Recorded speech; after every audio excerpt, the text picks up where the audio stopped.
Lord Linton is missing." The words crossed Wexham Chapel before the final harvest hymn had fully faded. For one suspended instant, no one moved. Late autumn light fell through the narrow windows onto polished pews, black coats, feathered bonnets, and sheaves of wheat arranged beside the altar. Then Henry Hargreaves, 7th Duke of Wexham, turned toward the place where his son should have been. Kit's prayer book remained on the cushion. The small copper spinning top he had carried into the chapel was gone. "When was he last seen?" Henry asked. His voice did not rise, yet every servant within hearing straightened. The nurse pressed one hand to her mouth.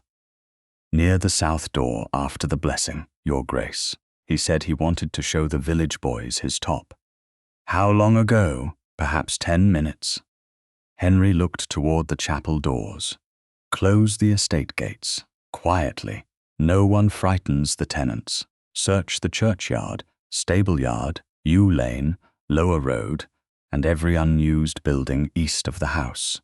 2 men remain here in case he returns. Send to the village and the vicarage. I'll take the east road." Lady Marjorie Stroud rose from the Hargreaves' pew in violet black silk. "Henry, surely he has wandered no farther than the stables. Then we will find him there. You should remain where the searchers can report. My son is 7 years old." Henry took his gloves from the pew rail. "I won't sit beneath a roof while other men look for him." He crossed the aisle without waiting for his carriage. Outside, grooms were already bringing horses from the chapel yard. Rain had passed earlier, leaving the lane dark and slick beneath the elms. Henry mounted and divided the riders again. A senior groom said he had seen Kit near the stable mounting block after the service, spinning something on the stones. Another servant believed Mr. Tobias Naylor had crossed the yard soon afterward, though no one could say where the household secretary had gone. Henry sent one rider to Naylor's office and turned his own horse toward the east fields. 3 days earlier, a letter addressed to the estate office had entered Wexham Court and failed to reach him. It bore the name Florence Corbett, though Henry did not yet know that. He did not know she had asked for the record of her dismissal in 1857, for a corrected character, and for the chance to answer an accusation that had followed her farther than any ducal carriage. The letter lay instead in Tobias Naylor's locked correspondence drawer, marked pending in pencil and hidden from the incoming register. On the lower road beyond East Gate, Florence Corbett walked alone with a small carpet bag in one hand. She had chosen the route because it kept the stone towers of Wexham Court mostly behind the trees. The road led toward the cottage where her late aunt's remaining furniture was being sold. There were 2 small debts to settle before the month ended, and Florence had learned to measure every journey by what it might cost if delayed. Mud clung to the hem of her brown dress. Wind lifted one edge of her shawl. She had nearly reached the mill lane when a boy in a flour-dusted cap came running toward her. "Miss Corbett?" She stopped. "Yes." The boy bent over his knees, struggling for breath. "There's a little gentleman crying at the old oast-house." Florence's grip tightened around the carpet bag. "Who sent you?" "An estate gentleman. Dark coat. He gave me a penny." "Did he give his name?" "No, miss. How did he know mine?" The boy looked uncertain. "He said you walk this road on Sundays. Said you'd know what to do." The old oast-house stood beyond a disused hop field, half hidden by alder and thorn. No child from Wexham should have been there. Florence set down the carpet bag. "Run to the vicarage. If you see an estate rider first, stop him. Say a child may be at the oast-house and that Miss Corbett has gone ahead. Shouldn't I come with you?" "No. Go where people can see you." The boy ran back toward the village. Florence crossed the broken stile and entered the wet field. 4 years had passed since she had last walked on Wexham land. She had once known every service path, every nursery window, and every clock that lost or gained a minute with the weather. That knowledge had not saved her. It had merely taught her how far a false hour could travel when spoken by people with rank. The oast-house door stood partly open. Florence heard no crying. She pushed through into the cold interior. The air smelled of damp brick, old hops, and rotting timber. "Hello." A small movement came from behind a stack of broken baskets. A boy in a dark blue coat sat on the floor with one shoe loosened. His cheeks were pale. The copper spinning top rested in his palm. 3 punched stars marked its side, and a shallow dent caught the light. Florence knew him before he raised his face. Christopher Hargreaves, Marquess of Linton. "Kit." "Miss Florence?" His voice trembled. She went to him at once and knelt. "Yes, I'm here. I knew you'd come. Who told you that?" Florence touched the back of her fingers to his cheek. Cold, but not dangerously so. His lips were dry. "Mr. Naylor. He said you had Mamma's thing." "What thing?" "Her little blue watch." Florence looked toward the open doorway. "Did he bring you here?" Kit nodded.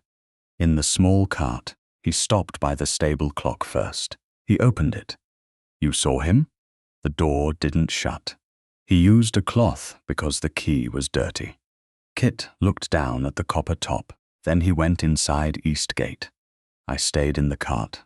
"Did you see what he did there?" "No." He said the clocks had to agree. Florence's pulse changed. "Where is Mr. Naylor now?" "He told me to wait. Then he went away." Kit shifted and winced. Florence loosened the shoe carefully. A blister had torn along his right heel. "Can you stand?" "A little. We won't yet." She took off her shawl and wrapped it around his shoulders. "Did you drink anything after service?" He shook his head. Florence found no water inside the room. She studied the roof vents, the broken baskets, the shuttered opening, and the door. "We are leaving now." A shadow crossed the threshold.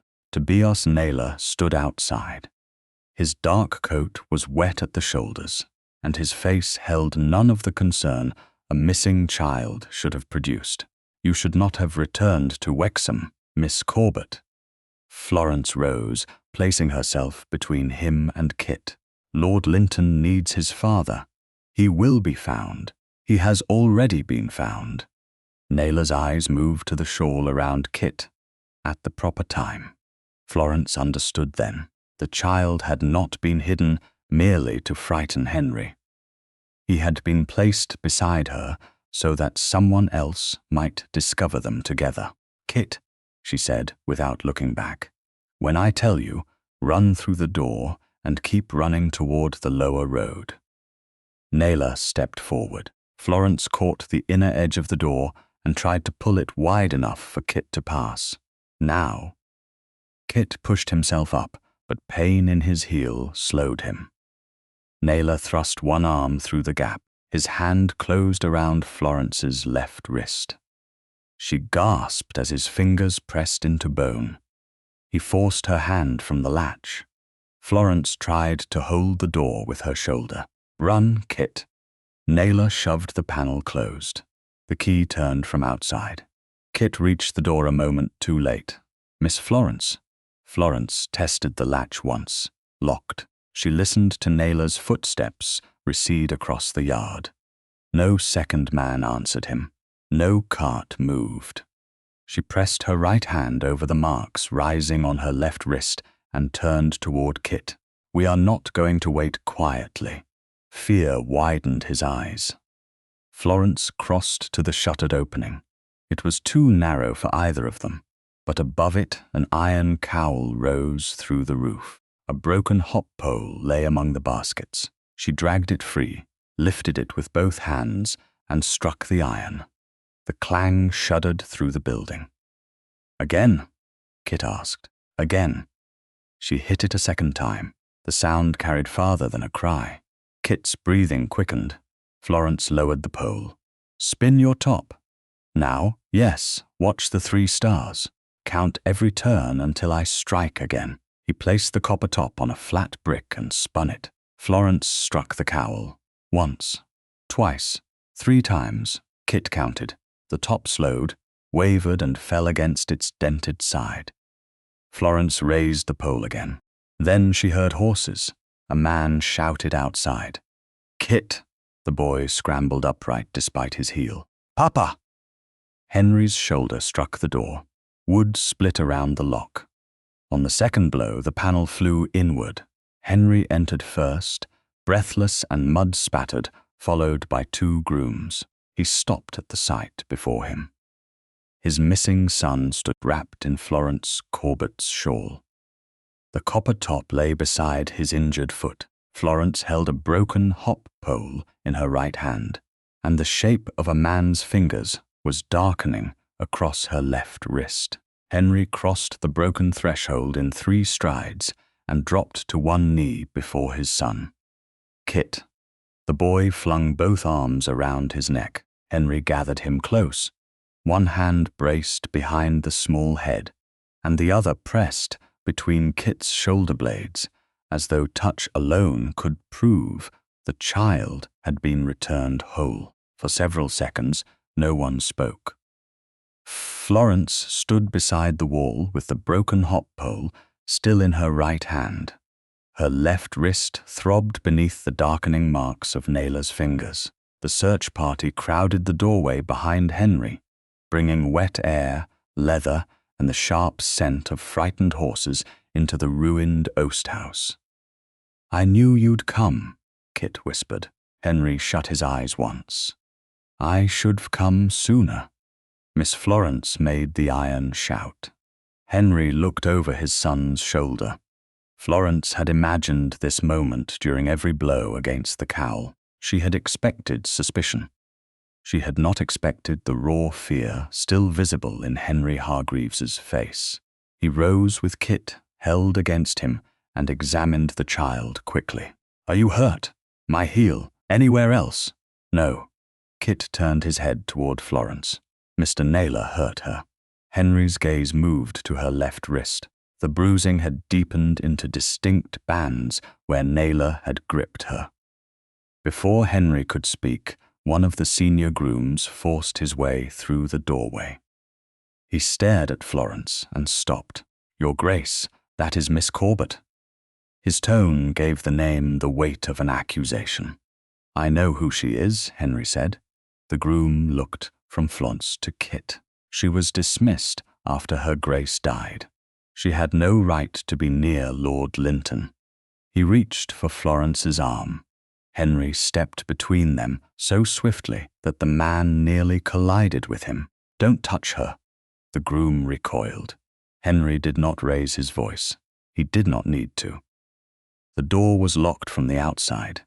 My son is wrapped in her shawl. Her wrist bears the mark of a man's hand. You will use your eyes before you use my authority to injure her. Silence fell behind him. Florence lowered the hop pole. The man was Tobias Naylor. Henry's expression did not change, but something in his posture became still. You saw him? He brought Kit here. He remained outside long enough to confirm I had entered. When I tried to hold the door, he seized my wrist and locked us in. Why did you come? A miller's boy found me on the lower road. An estate gentleman had paid him 1 penny to say a child was crying here. Did the boy know your name? Yes. The gentleman told him I walked that lane on Sundays. Henry's eyes sharpened. Florence saw him understand that this had not begun when Kit wandered from the chapel. Someone had known her habits before the service ended. Kit shifted in his father's arms and winced. Florence stepped forward by instinct, then stopped before crossing the distance. His right heel is blistered.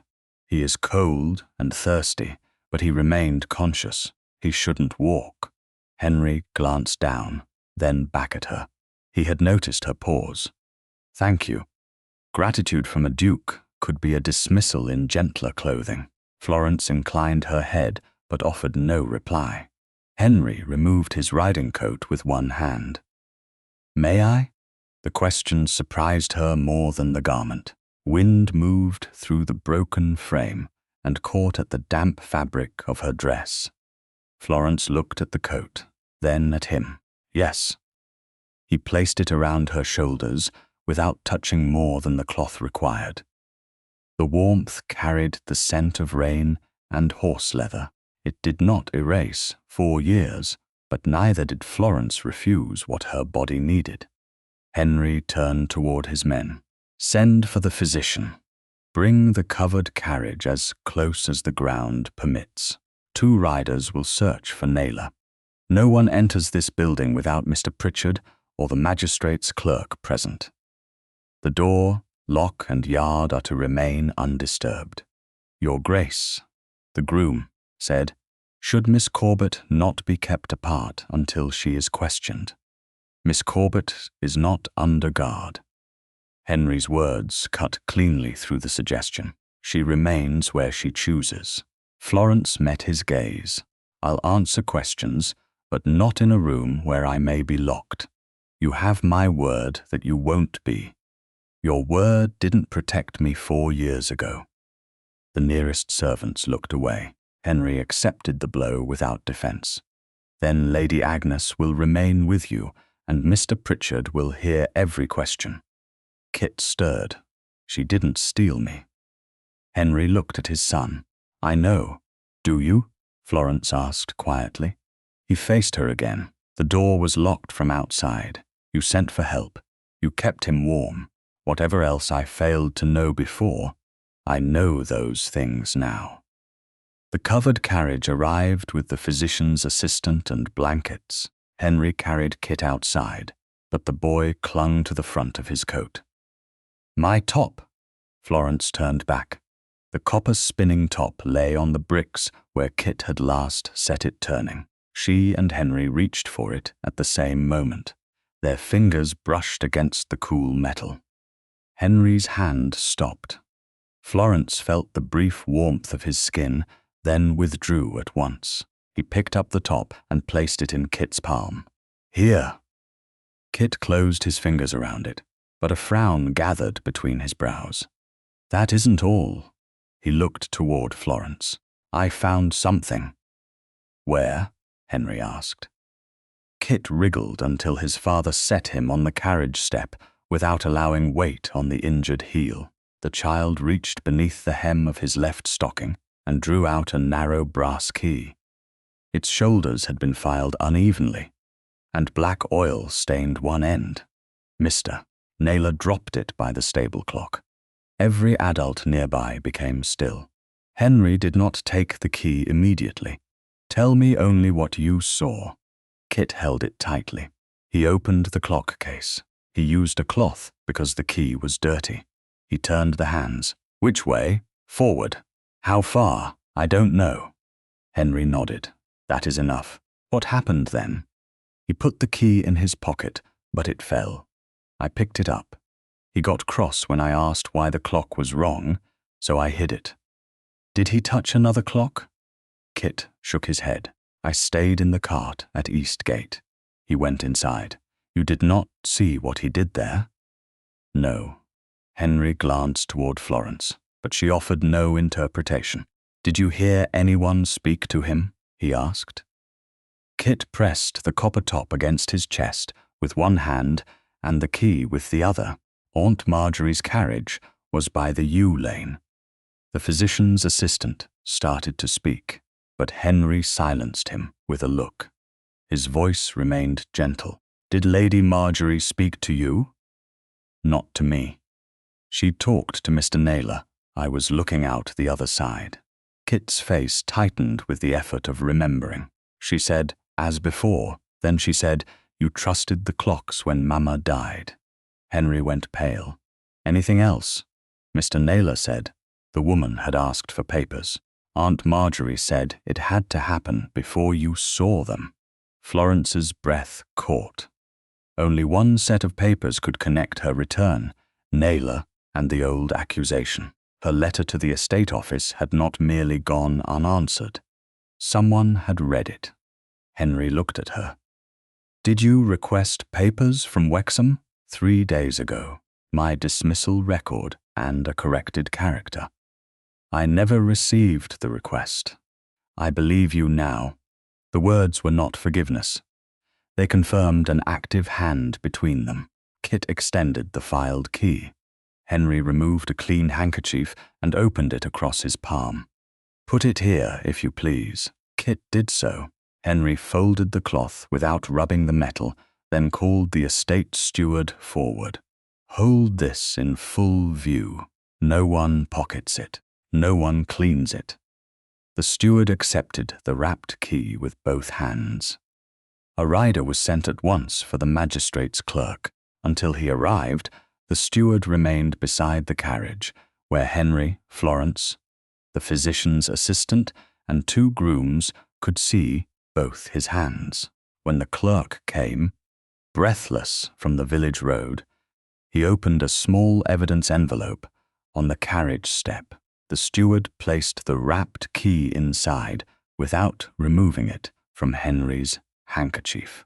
The clerk folded the paper, applied sealing wax, impressed his official stamp, and asked Henry, Florence, the steward, and the senior groom to witness the seal. He then placed the packet inside his locked dispatch box. "It remains in my keeping," he said. Henry turned toward his men. "Send word to Wexham Court. The stable clock and the east gate clock are not to be wound, reset, opened, cleaned, or touched.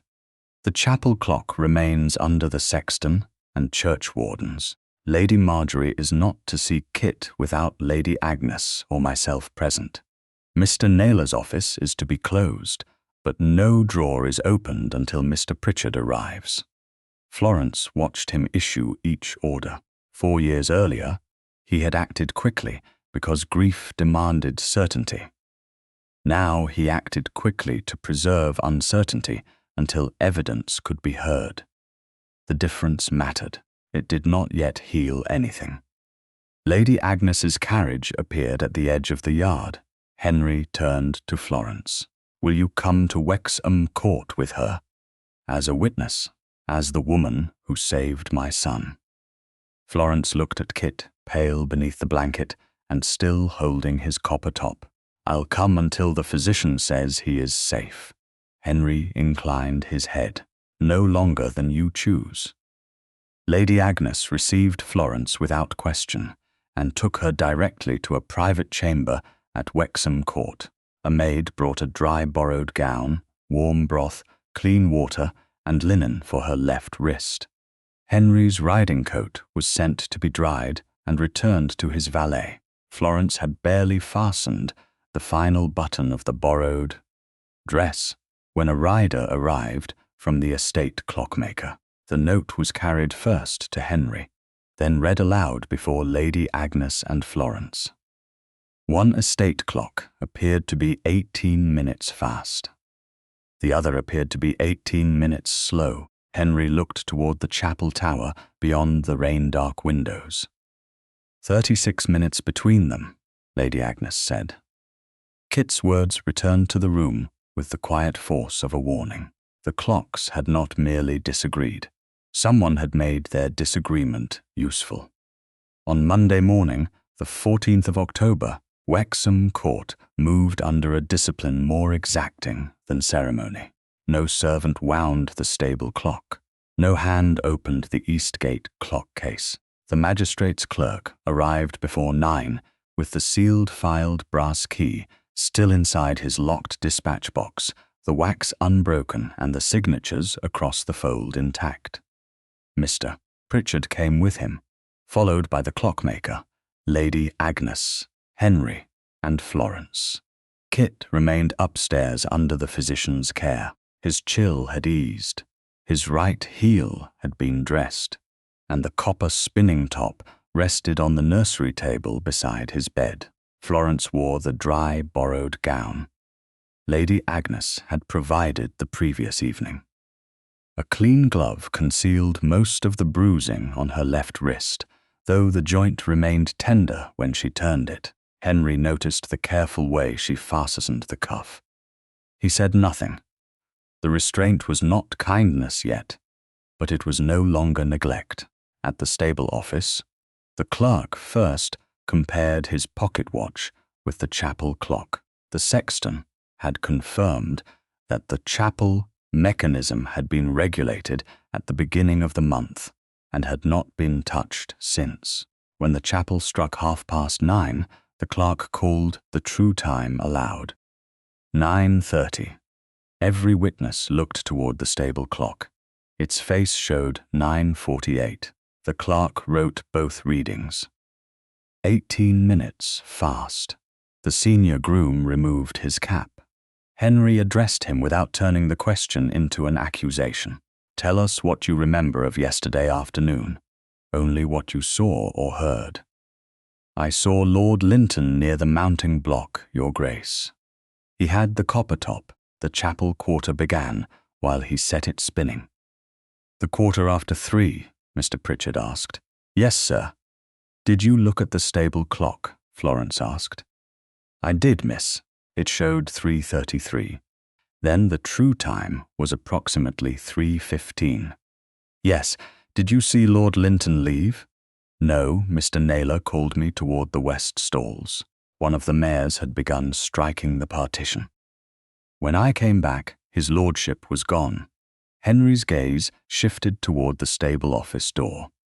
Did Mr. Naylor have reason to be in this room on a Sunday? He sometimes brought written memoranda, but not often, never during service hours that I remember. The clerk inspected the paper seal placed across the clock case after Kit's rescue. It remained intact. The clockmaker cut it in full view of the witnesses, opened the case, and examined the arbor without touching more than necessary. Fresh black oil marked the metal. A narrow scoring line crossed the edge where an ill-fitting key had been forced. Could the filed key in the clerk's custody turn this mechanism? Mr. Pritchard asked. Possibly, from the measurements already visible. I would need a tracing and exact dimensions before saying more. Can you identify who used it? Florence asked. No, miss. Can you say when the scoring was made? Recently enough that the disturbed oil has not gathered much dust. No more than that. Florence inclined her head. Henry watched her. She did not seize upon the clockmaker's caution as a disappointment.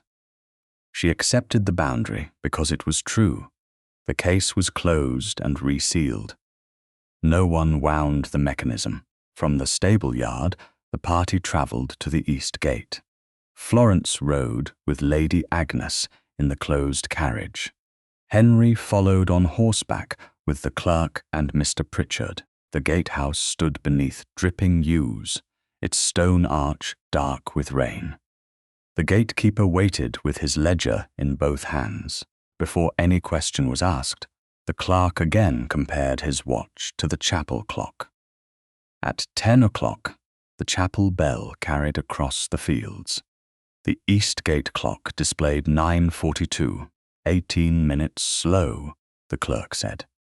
He entered the reading beneath the stable observation. Henry looked from one record to the other. One clock, 18 minutes fast, the other 18 minutes slow. A difference of 36 minutes between the faces, Mr. Pritchard said. The gatekeeper swallowed. I told Lady Marjorie yesterday that Miss Corbett came through before the boy vanished. Florence turned toward him. What time did your clock show when you saw me? 2 or 3 minutes past 3, miss. What had the chapel most recently sounded? The 3:15. Before or after you saw me? Before. A wagonman was paying the toll when it sounded. He complained it would make him late to Maidstone. You came into view perhaps 5 minutes afterward. Then the true time was approximately 3:20. Yes, miss. Florence looked toward the road by which she had arrived. And your clock being 18 minutes slow, displayed approximately 3-2. The clerk wrote the sequence. Mr. Pritchard then read both witness statements aloud. Lord Linton was seen at the stable at true time 3:15, while the stable face displayed 3:33. Miss Corbett was seen at the east gate at true time 3:20, while the gate face displayed 3:2. Henry dismounted. He stood beneath the arch where Florence had been seen, then looked back toward the stable road. 5 minutes lay between the two true sightings. The false faces had placed Florence on Wexham land 31 minutes before Kit's supposed last appearance. The chapel bell placed Kit at the stable before Florence reached the estate. Then my son had already disappeared before Miss Corbett arrived. Henry said. The sentence was plain and public. No servant could later claim the Duke had spoken differently in private. The gatekeeper lowered his eyes. I didn't lie, Your Grace. No, Florence said before Henry could answer. You reported what the clock showed. The face was false. Your memory of the bell was not. The man looked at her with visible surprise.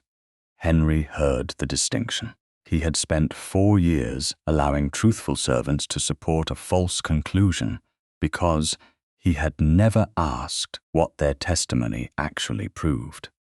The clerk inspected the east gate seal. It remained unbroken. The clockmaker opened the case under witness. Fresh oil and recent scoring appeared around the arbor, similar to the marks at the stable, though he again refused to claim that similarity identified the hand responsible. The case was resealed. Both readings, both witness memories, and both inspection records were signed. The filed brass key remained unopened in the clerk's dispatch box throughout. As they prepared to leave, Lady Marjorie's carriage appeared beyond the yews. It stopped before the gatehouse with unnecessary force. Marjorie stepped down in black silk, her face composed but pale around the mouth. Henry, I am told you have brought Miss Corbett through the estate, as though she were directing an inquiry. She is answering questions concerning my son's disappearance. A dismissed companion with knowledge of clocks and cause to resent this house. Florence met her gaze. Knowledge of clocks does not move their hands. No, but it may teach a woman how much confusion a false time can create. Henry moved between them without spectacle. You will not question, Miss Corbett. Marjorie's eyes sharpened. You bar your wife's sister from speaking while this woman returns under your protection. I bar anyone connected to Kit's disappearance from influencing witnesses. You will not see him alone. On what proof? On the proof that the chronology used against Miss Corbett is false, and on Kit's statement that your carriage stood at the yew lane while Naylor spoke of the clocks. Marjorie's control faltered for a fraction of a second. A frightened child confuses fragments. Then we will preserve the fragments until they can be tested. And if the child has been taught what to say. Her glance moved to Florence. Henry's voice cooled. Kit corrected me yesterday when I asked beyond what he had seen. He said he did not witness the East Gate clock being altered. A child being instructed to accuse would not narrow his own evidence. Marjorie looked toward the clerk's dispatch box. Florence saw the question behind her eyes. She did not know whether Kit had kept the key. She did not know whether it remained in official custody. That uncertainty frightened her more than Henry's anger. You are allowing servants and clocks to reopen your wife's death, Marjorie said. Henry looked at Florence. What did the clocks say that night? Before she could answer, a cry carried from the upper windows of Wexham Court beyond the trees. It was faint at that distance, yet Henry knew his son's voice. They returned at once.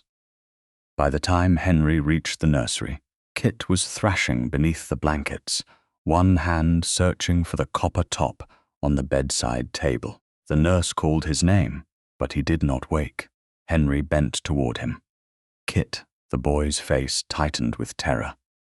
"Don't ask the clocks," he cried. "Ask Mama's little blue watch." Henry reached the nursery before the echo of Kit's cry had left the stairwell. Florence followed with Lady Agnes close behind, while the nurse had already drawn back the bed curtains. Kit lay twisted among the blankets, one hand searching blindly toward the bedside table where the copper spinning top rested. His face was damp with fear. "Don't ask the clocks," he gasped. "Ask Mama's little blue watch." Henry bent over him. "Kit, wake up." The boy flinched harder, caught somewhere between sleep and memory. Henry reached for his shoulder. Florence caught his wrist with her right hand. "Wait." He turned toward her. Surprise moved across his face, not at being stopped, but at the fact that she had touched him at all. Florence kept her hand light. Her left wrist remained bruised and tender beneath its glove, so she used the right. "Let him find the room before you pull him fully into it." Kit's breathing came in short, frightened pulls. Henry looked down at his son, then back at Florence. His voice lowered. "I don't know how to comfort him without trying to command the fear away." The admission stripped rank from him. For one moment he was not the Duke of Wexham. He was a father discovering that authority could not order terror to release a child. Florence loosened her fingers but did not withdraw immediately. "Name what is true now, nothing more." Henry nodded. His hand turned beneath hers, palm upward, but he did not close his fingers around hers. "Kit," he said softly, "you're in your nursery. The fire is lit. Your nurse is here. Lady Agnes is beside the window. Miss Corbett is near me. I'm here too." The boy's hand found the copper top. His fingers closed around it. "The door, open. The clocks, no one will touch them." Kit's eyes opened. They moved across the canopy, the fire, Lady Agnes, Florence, and finally Henry. Only then did Florence remove her hand from Henry's wrist. He let his own fall without trying to keep her. Kit swallowed. "I heard Aunt Marjorie." Henry sat on the edge of the bed. "You don't have to tell us now." "I want to." "Then tell only what you remember. Don't guess." Kit turned the copper top until one punched star caught the firelight. 2 days before church, I asked Aunt Marjorie why Mama's little blue watch wasn't in the cabinet with her other things. Henry went still. "What watch?" "The blue one with tiny white flowers. It has a pale knob at the top." Florence understood he meant the pearl-set stem. "Where did you see it?" she asked. "In Aunt Marjorie's sewing box, the brown one with painted flowers and the brass bird." "When?" "A long time ago. I was looking for red thread for my kite." He frowned. She shut the box. She said Mama's watch had been buried. "And 2 days before the service?" Henry asked. I asked why she still had it if it was buried. Kit's mouth trembled, though he fought to keep his voice steady. "She said I remembered wrong. Later, I was near the small carriage. Mr. Naylor came to the window. Aunt Marjorie thought I was looking outside." "What did you hear?" Florence asked. She said, "Move them as before." Mr. Naylor said it was dangerous. She said, "He trusted the clocks then." Kit looked toward Henry. "Did she mean you?" Pain crossed Henry's face before he mastered it. "I don't know yet. She said something about papers too. The woman had asked for them. Mr. Naylor said you might see them." Kit pressed the top to his chest. Aunt Marjorie said it had to happen first. Florence felt the old dismissal stir inside her, not as memory alone, but as a machine still moving. Her request had been read. The blue watch had frightened Marjorie. Kit's disappearance had followed. Yet the child had given fragments, not proof. "That is enough for tonight," Florence said. Henry looked at her, and she answered the unspoken question. "He has told us what he heard. We should not make him carry what the adults must prove." Henry turned back to Kit. "Miss Corbett is right. Will she stay?" Kit asked. Henry did not answer for her. Florence noticed that. "I'll remain until you are asleep," she said. Kit accepted the promise. The nurse settled him against the pillows. Lady Agnes drew a chair near the hearth. Henry stayed beside the bed until the child's breathing lengthened and the copper top slipped loose in his hand. When Kit finally slept, Henry rose. No one questions him again without the physician's approval, Mr. Pritchard and the magistrate's clerk. Lady Agnes inclined her head. "I'll see to it." Henry looked at Florence. "Will you tell me what happened in 1857? She could have refused. 4 years earlier, he had chosen Marjorie's account before asking for hers. Now he waited. "Not here," Florence said. "He has heard enough." They moved into the adjoining schoolroom, where Lady Agnes remained near the open connecting door. Florence wore the dry, borrowed gown she had been given the previous evening. Rain from the morning's journey had dampened only the lower edge of her skirt, and a maid had already placed a fresh shawl across the back of a chair. Henry stood near the writing table, leaving the distance between them untouched. "The night your wife died was the 30th of September, 1857. Florence began. The chapel had just struck 7. Her grace had been weak for 2 days. At approximately 7:02, Lady Marjorie sent me to Mr. Hales for the cordial he had prescribed.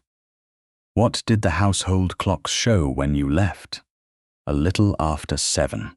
Nothing unusual." Henry's face tightened as though he understood the importance of the answer. "Go on." "I took the churchyard path. Mr. Hales entered my arrival in his daybook at 7:12. The chapel quarter struck while he wrapped the bottle. I returned at approximately 7:34. And then, the dressing-room clock showed close to 7:56. The upper passage clock was within a minute of it. The servants' passage clock showed nearly the same. They had moved, yes, by about 22 minutes. Yes, Florence did not say who had moved them. She had not seen the hand. Lady Marjorie told you I had left before her grace collapsed on private business. Mr. Naylor produced servants who had looked at the household clocks. They told you what the faces showed. Henry looked toward the darkened window. I did not ask, Mr. Hales. No, I did not ask why Marjorie sent you. No, I dismissed you before morning. Florence held his gaze. And you refused me a character. The words landed without raised voice or ornament. 2 households had nearly agreed to employ me. Both withdrew after writing to Wexham. That winter, I sold the small clock my father used to teach me how household mechanisms drift. It paid 6 weeks of rent. Henry's breath changed. I thought I had dismissed one woman from one house. A duke's judgment travels farther than his carriage. Silence held between them. He did not ask forgiveness. He did not say grief had made him careless, as though grief could restore 4 lost years. The watch, he said at last. If it stopped at the true time, Marjorie had reason to hide it. Perhaps a hidden watch proves it was hidden. Its stopped hands might support the sequence. Neither fact alone proves who altered the clocks. You still refuse to make the evidence kinder to you than it is. Evidence has already been made cruel enough. Lady Agnes entered from the adjoining room, carrying 2 inventory books and a narrow visitor's ledger. She placed them on the schoolroom table. The morning records list the blue enamel watch as sent for burial, she said. The coffin inventory does not include it. Henry read both entries twice. Florence opened the visitor's ledger. On the page dated the 30th September 1857, one line had been written in the porter's careful hand. 6:40 in the evening. London gentleman admitted by the south garden door on private business for Lady Marjorie. Who was he? Henry asked. Lady Agnes looked troubled. Marjorie called him a jeweller at the time. I remember because she said he had brought a repair estimate. Was there an invoice? Florence asked. Lady Agnes placed a packet of household accounts beside the ledger. None. Mr. Pritchard had marked one blank notation in pencil where a payment should have been entered and never was. Henry looked from the missing watch to the visitor's entry. A man from London came privately before my wife collapsed. Marjorie sent you away. Then the clocks moved. Florence rested her right hand beside the records. It suggests a reason she needed another woman to appear absent. A creditor? Henry asked. Possibly.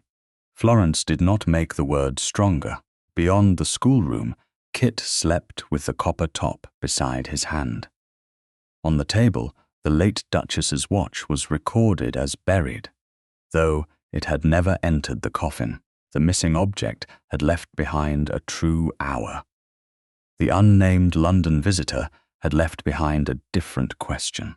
By Wednesday morning, the 16th October, Kit had recovered enough to sit beside the nursery window for half an hour, though the physician still forbade stairs and any weight upon the blistered right heel. Florence visited before leaving for the village.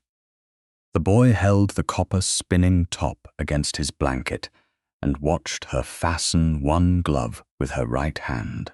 Her left wrist had begun to fade from violet to green along the edges, though the joint still resisted when she turned it. "Will you come back before supper?" he asked. "If Mr. Hales still has what we need, I'll return before the nursery lamps are lit. And if he doesn't, then we'll know one path has closed, and we'll look for another." Kit considered that with the seriousness of a child, learning that truth could require patience. "Papa says you don't make evidence say things. Evidence doesn't like being bullied. People bully it." "Yes." Florence glanced toward the open doorway. Henry stood there with Lady Agnes behind him, waiting rather than entering without notice. That is why careful people must protect it. Henry's gaze rested briefly on her injured wrist before moving to Kit. "You will remain in the nursery until the physician returns." "I know. And no spinning the top along the corridor." Kit looked offended. "It doesn't race, it spins." Lady Agnes concealed a smile. Henry did not. The expression softened his face for an instant before he turned to Florence. "The carriage is ready." They left Wexham Court beneath a pale sky, with Lady Agnes seated opposite them. Mr. Pritchard had gone ahead to inform the apothecary that his records might be required. But he had not asked Mr. Hales to search before witnesses arrived. The filed brass key remained sealed inside the magistrate's clerk's locked dispatch box. No one had opened the packet since Sunday. Florence approved of the precaution. A truth that depended upon custody should not be carried casually, merely because its appearance might create drama. The village road descended between wet hedges and small fields shining after rain. Henry sat beside her without crowding her. Neither spoke of the touch in Kit's room. It had belonged to the child's fear, not to them, and Henry seemed to understand that. When the carriage stopped before the apothecary's shop, he descended first and offered his hand. Florence looked at it. 4 years earlier, the same man had used a few written lines to close almost every respectable door before her. Now he waited on a village pavement, beneath the curious eyes of 2 shopkeepers and a woman carrying bread. He did not command. He did not reach. Florence placed her right hand in his. His fingers closed around hers with careful steadiness. The step was not high, but she allowed him to support her until both feet were on the ground. Even then, she did not withdraw at once. One heartbeat passed. Then another. Henry's eyes met hers. Florence released him before the moment could become a promise neither had earned, Mr. Sir. Hales received them in the rear room of his shop, where brown bottles lined the shelves and the air held the clean bitterness of herbs. He was older than Florence remembered, with silver at his temples and a slight tremor in one hand. A ledger lay closed upon the table. "I feared I'd sent it to storage years ago," he said. "My apprentice found it behind the account books from 1858. Florence did not touch the volume. "Is this your original daybook?" "It is." "Has anyone from Wexham asked to see it since the Duchess died?" Mr. Hales looked toward Henry. "No one, Your Grace." Henry accepted the answer without defense. Mr. Pritchard opened the ledger to the marked page. Beneath the date 30 of September 1857 stood a brief entry in Mr. Hales's hand. Miss Florence Corbett. 7:12 in the evening. Requested cordial prescribed for her grace. Severe weakness and faintness reported. Bottle prepared immediately. Florence read the line once. Relief hurt more sharply than she had expected. "Do you remember my arrival?" she asked. "Yes. You were out of breath and wet from the churchyard path. You said Lady Marjorie had sent you because the footman was away, and the pony cart could not be brought round. You kept looking toward the chapel tower. The quarter struck while I wrapped the bottle. So I arrived before 7:15. By 3 minutes, according to my entry. Henry stood at the end of the table, one hand resting against the back of an empty chair. Did Miss Corbett say she had left Wexham on private business? No, she said. Her Grace had collapsed and she must return at once. Were you asked that in 1857? No. The word filled the room more completely than accusation. Mr. Pritchard asked how Mr. Hales recorded time. The shop clock is corrected by the chapel bell each morning, the apothecary said. If the two differ, I write by the chapel. I dispense medicines. Minutes matter. Florence looked at the entry again. This proves I was sent for medicine and arrived here at 7:12. It does not prove who altered the household clocks. Mr. Hales frowned. After what was done to you, you needn't be so cautious. I need to be exactly that cautious. Henry's gaze moved to her face, because anything overstated can be used to discredit what is certain. Yes, Mr. Pritchard prepared a certified extract while the original remained open on the table. Mr. Hales signed the copy.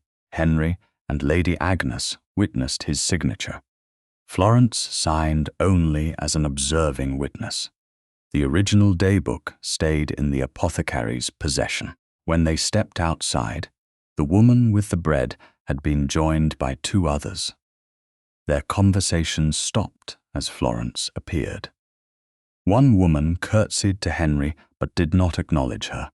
Another whispered something containing the words, "Dismissed companion," and "found with the boy." Henry heard it. He did not hurry Florence into the carriage or place his body between her and the village as though concealment were protection. Instead, he turned to Mr. Hales and spoke clearly enough for the nearest listeners to hear. Miss Corbett is the principal witness to the circumstances of my son's disappearance. She rescued him from a locked building. Any person who repeats otherwise will be repeating falsehood. Florence felt every eye shift toward her. The statement did not clear her old name. It did something harder for Henry. It attached his own authority to the present truth before the older mystery was solved. He offered his hand again. This time, Florence accepted without hesitation, though she released it as soon as she entered the carriage. Their next stop was the magistrate's rooms beside the village square. The clerk placed his locked dispatch box on a cleared table before Mr. Pritchard, the clockmaker, Henry, Florence, Lady Agnes, and 2 neutral witnesses. He showed the unbroken wax and signatures. Only then did he open the box and remove the sealed key packet. The outer seal was cut in full view. The filed brass key remained wrapped in Henry's original handkerchief, its black oil undisturbed. The clockmaker did not take possession of it. He measured the narrowed shoulders with dividers, made a pencil tracing, and recorded the uneven file marks. These dimensions could fit both the stable and Eastgate arbours, he said. Could? Florence repeated. Yes, miss. I cannot identify the hand that filed or used it.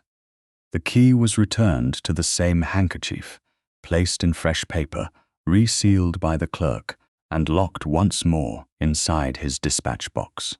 Only the tracing and signed measurements remained with Mr. Pritchard. From there they returned to Wexham Court, where Naylor's office was opened under witness for the first time. The locked correspondence drawer yielded Florence's original letter, dated the 10th October. Mr. Pritchard lifted it by the edges and read the address aloud. The incoming register contained no entry. Beside the folded sheet, Naylor had written pending in pencil. A blotting paper on the desk bore a reversed impression of part of Florence's sentence, requesting a corrected character. He opened it, Henry said, and read enough to know what she wanted, Mr. Pritchard replied. The clerk numbered the letter, wrapped it, sealed it, and entered it into official custody. The original remains with me. Lady Marjorie had access to this office before it was closed, Lady Agnes said. The footman saw her leave by the service passage yesterday. Then she may have read it or taken a copy, Florence said. But she does not possess the original now. Mr. Pritchard nodded. That is correct. He then produced the old staff register. I have also found the last direction recorded for Mrs. Eliza Morton, the late Duchess's former lady's maid. She married after leaving Wexham. I've sent inquiries to 2 parishes west of Maidstone. Henry looked toward Florence. You think she may remember the dressing room? She may remember nothing useful, Florence said. But she was present, and no one asked her. Mr. Pritchard placed one final paper beside the register. It was a certified copy of the visitor's book entry from the 30th of September, 1857, recording the London gentleman admitted for Lady Marjorie at 6:40. An old household account showed a blank line where a payment had been expected, but no jeweller's invoice appeared anywhere in the month. Before anyone could draw more from it, a nursery maid entered, carrying a folded note dictated by Kit. The boy asked to give a proper statement the following morning. Beneath that request, Lady Agnes's companion had added one more sentence in her own hand. Lord Linton says he remembers exactly where Lady Marjorie's carriage stood when he heard them speak. On Thursday morning, the 17th of October, the nursery schoolroom had been arranged to resemble anything but a place of examination. The writing table stood near the window instead of before Kit. Mr. Pritchard sat beside the magistrate's clerk with only one sheet of paper visible at a time. Lady Agnes occupied a chair near the open door where the nurse could enter without knocking. Henry and Florence had been given places at opposite ends of the small sofa because Kit had asked for both of them, and the physician had insisted that the child must never feel surrounded. The filed brass key remained sealed inside the clerk's locked dispatch box at the magistrate's rooms. Florence's original request remained separately sealed in official custody. No object had been brought into the nursery, except Kit's copper spinning top. The boy entered with the nurse's arm beneath his elbow. His right heel was still wrapped, and he placed almost no weight upon it. The chill had gone from his face, but the shadows beneath his eyes had not. Florence rose. "You don't have to do this today. I said I would." Kit looked at the clerk's sharpened pencil. "Will he write every word?" Mr. Pritchard answered gently. "Only what you choose to say. Then he'll read it back. If anything is wrong, you may correct it. Even if a grown person thinks I'm mistaken." "Especially then," Florence said. Henry looked at her, and something quiet moved across his expression. Kit settled in the middle of the sofa and drew the copper top from his dressing-gown pocket. He turned it in both hands until the 3 punched stars faced upward. Mr. Pritchard began with simple matters. Kit gave his full name, his title, and his age. When asked whether he understood that he must speak only of what he had seen or heard, he nodded. Papa said, "I mustn't fill the empty places." "Your father is right," Mr. Pritchard said. "We'll leave every empty place empty." Kit described leaving Wexham Chapel after the harvest service. One of the village boys had wanted to see whether the copper top would spin longer on the stable stones than on the chapel path. Kit remembered the chapel hour, but he could not say how many minutes passed before Tobias Naylor appeared. "He said Miss Florence was at the old oast-house," Kit explained. "He said she had Mamma's little blue watch." "Had you told Mr. Naylor that you wished to see the watch?" "No.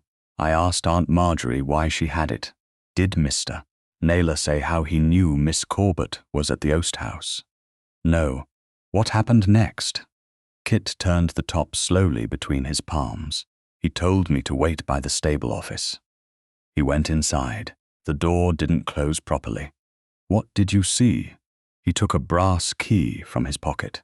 It had black stuff at the end. He put a cloth around it and opened the clock case. "Did you see him move the hands?" "Yes." "Which way?" "Forward." "How far?" Kit shook his head. "I don't know, Mr." Pritchard did not repeat the question or suggest a number. "What happened to the key?" "It fell when he tried to put it back in his pocket. He didn't see. I picked it up." "Why did you hide it?" "He was cross when I asked why the clock was wrong." Kit looked toward Henry. "I thought he might take it." "You did nothing wrong," Henry said, "but I should have told someone. You were frightened. The fault belongs to the adults who frightened you." Mr. Pritchard asked what happened after the stable yard. Kit said Naylor placed him in a small cart and drove toward East Gate. Kit remained seated while Naylor went inside the gatehouse. "Did you see him touch the East Gate clock?" "No, I only saw him go inside." "Did he say why?" "He said the times had to agree." The clerk's pencil moved across the page. "Where did you go after that?" "To the yew lane." Kit rubbed one thumb over the shallow dent in the top. Aunt Marjorie's carriage was there. "Did Lady Marjorie speak to you?" "Not then." "Did you see her?" "She was inside. The curtain was open." "What did you hear?" Kit hesitated, his shoulders lifted toward his ears. Florence kept her voice low. "You may take your time." "I was looking out the other window," Kit continued. "They thought I wasn't listening. Aunt Marjorie said, 'Move them as before.' Mr. Naylor said it was dangerous." "Anything else?" she said. "He trusted the clocks when my sister died." Kit's fingers tightened around the copper. Then Mr. Naylor said the woman had asked for papers. Aunt Marjorie said it had to happen before Papa saw them. Mr. Pritchard waited before asking, "Did you know which woman they meant?" "Not then." "Do you know now?" Kit looked at Florence. Miss Florence asked for papers. "Who told you that?"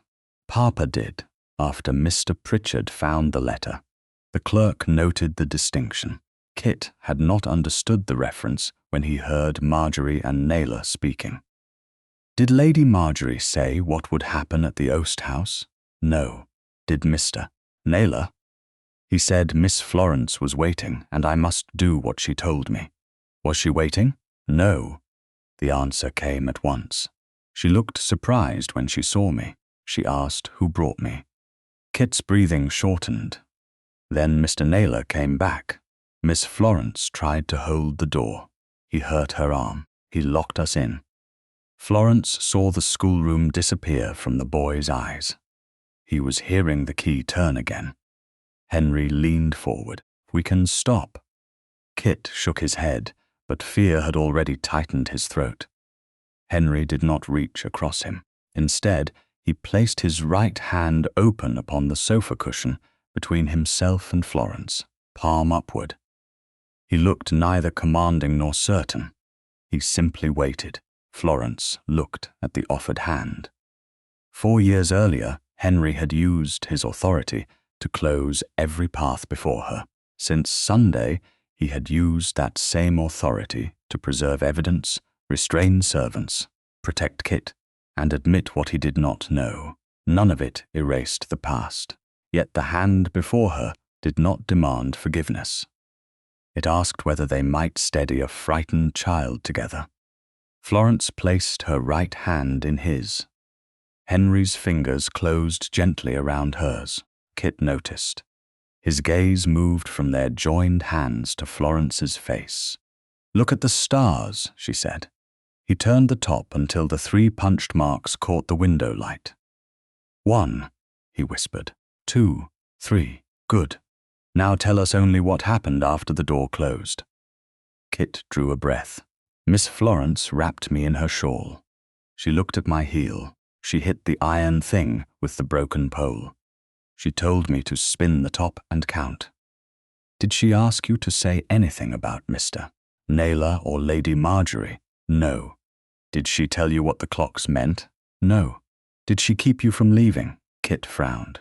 The door kept us from leaving. Lady Agnes lowered her eyes. Mr. Pritchard asked only 2 more questions.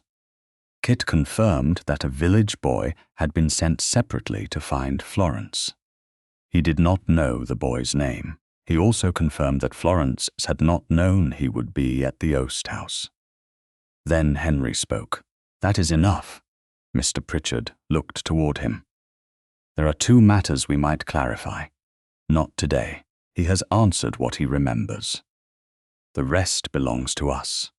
Kit sagged against the cushions.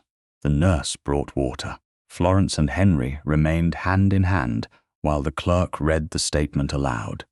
Kit listened with his eyes half closed. He corrected 1 sentence. I didn't see Mr.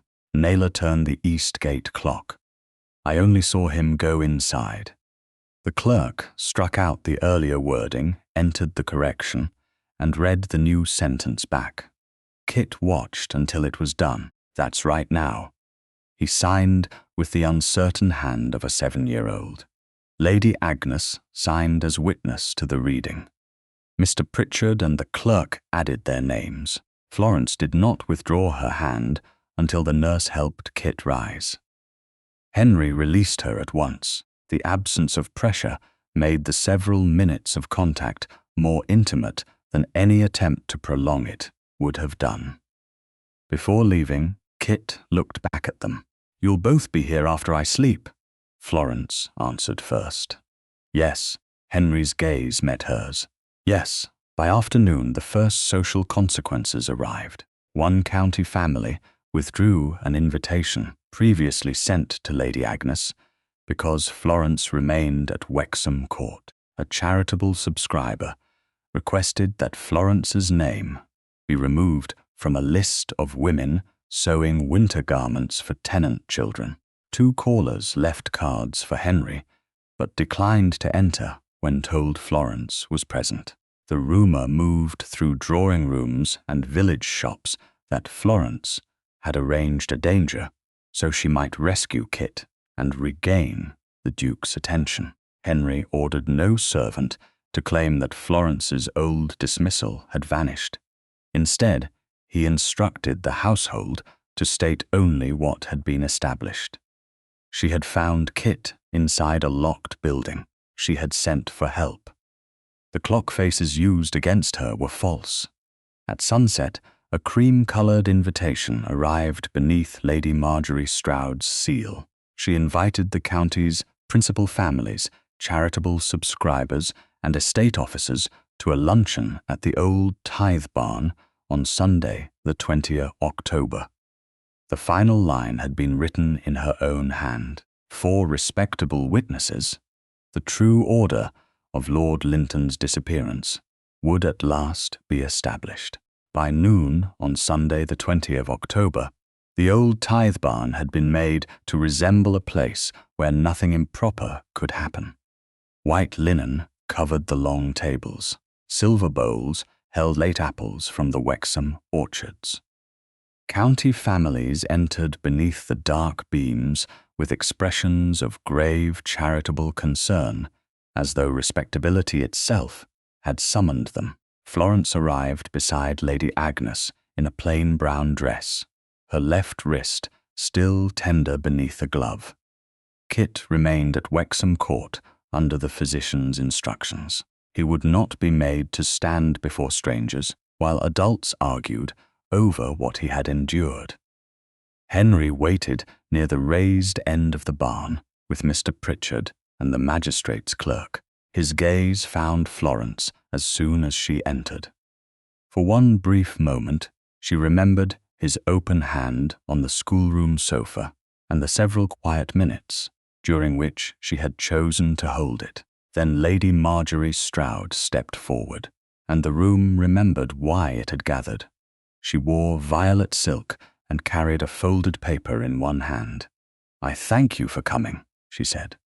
"Lord Linton has been restored to his father, but the manner of his disappearance has been clouded by fear, sympathy, and the influence of a woman who has long desired to overturn the judgment of House Hargreaves." A murmur passed through the barn. Florence remained beside Lady Agnes. Marjorie lifted the paper. 3 days before Lord Linton vanished, Miss Florence Corbett wrote to Wexham, demanding the records of her dismissal and a corrected character. She returned after 4 years of resentment. Within days, the Duke's son disappeared. She found him before any search party did, and he emerged repeating accusations about clocks. Mr. Pritchard spoke calmly.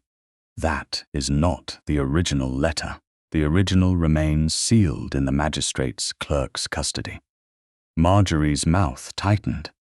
"It is a copy made before Mr. Naylor's office was closed." "Then say so," Florence replied. Marjorie looked at her. "The distinction does not alter the motive." "No, but it alters whether you are holding official evidence or a copy made before anyone could examine how the original was handled." Several heads turned toward the clerk. He gave a slight nod. The original remained under seal. Marjorie folded the copy once. Miss Corbett wished to compel his Grace's attention. What could command it more completely than danger to his only son? The question was softly spoken, which made it more effective. Near the subscription table, a county woman drew a cream card toward herself. Florence saw her name among those of the ladies contributing winter garments for tenant children. The woman took up a pen and drew one black line through Florence Corbett.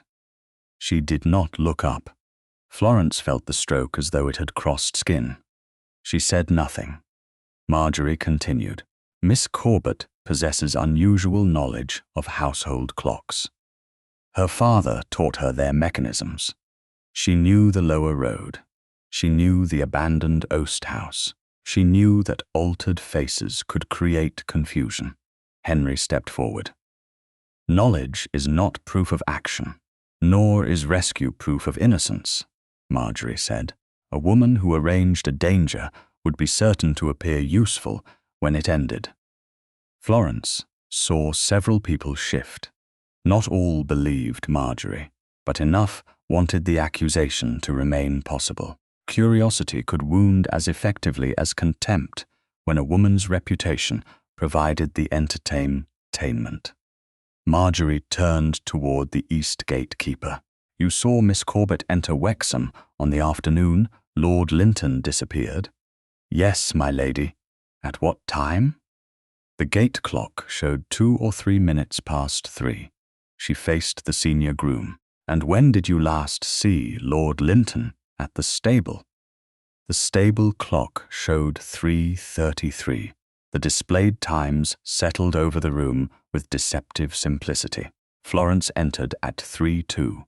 Kit remained at the stable until 3:33. 31 minutes lay between them. Marjorie allowed the silence to ripen. Then Miss Corbett was on Wexham land more than half an hour before the child was last seen. Florence stepped forward. May I ask the witnesses 2 questions? Marjorie inclined her head. Truth does not fear questions. Florence faced the groom. When you saw Lord Linton beside the mounting block, what did the chapel clock sound? The 3:15, miss. It began as he set the copper top spinning. Then the true time was approximately 3:15, yes. Florence turned toward the gatekeeper. When you saw me on the lower road, had the chapel quarter already sounded? Yes, miss. How long before? About 5 minutes. A wagon man had just complained the quarter would make him late to Maidstone. Then you saw me at approximately 3:20. Yes. Florence faced the room. The stable clock was 18 minutes fast. At true time 3:15, it displayed 3:33. The East Gate clock was 18 minutes slow. At true time 3:20, it displayed 3:02. The faces reverse the order. The chapel bell restores it. Lord Linton was last seen at the stable 5 minutes before I entered at Wexham land. A woman near the apple table whispered. Then the boy was already gone. Florence heard it. So did Marjorie. A clever calculation, Marjorie said.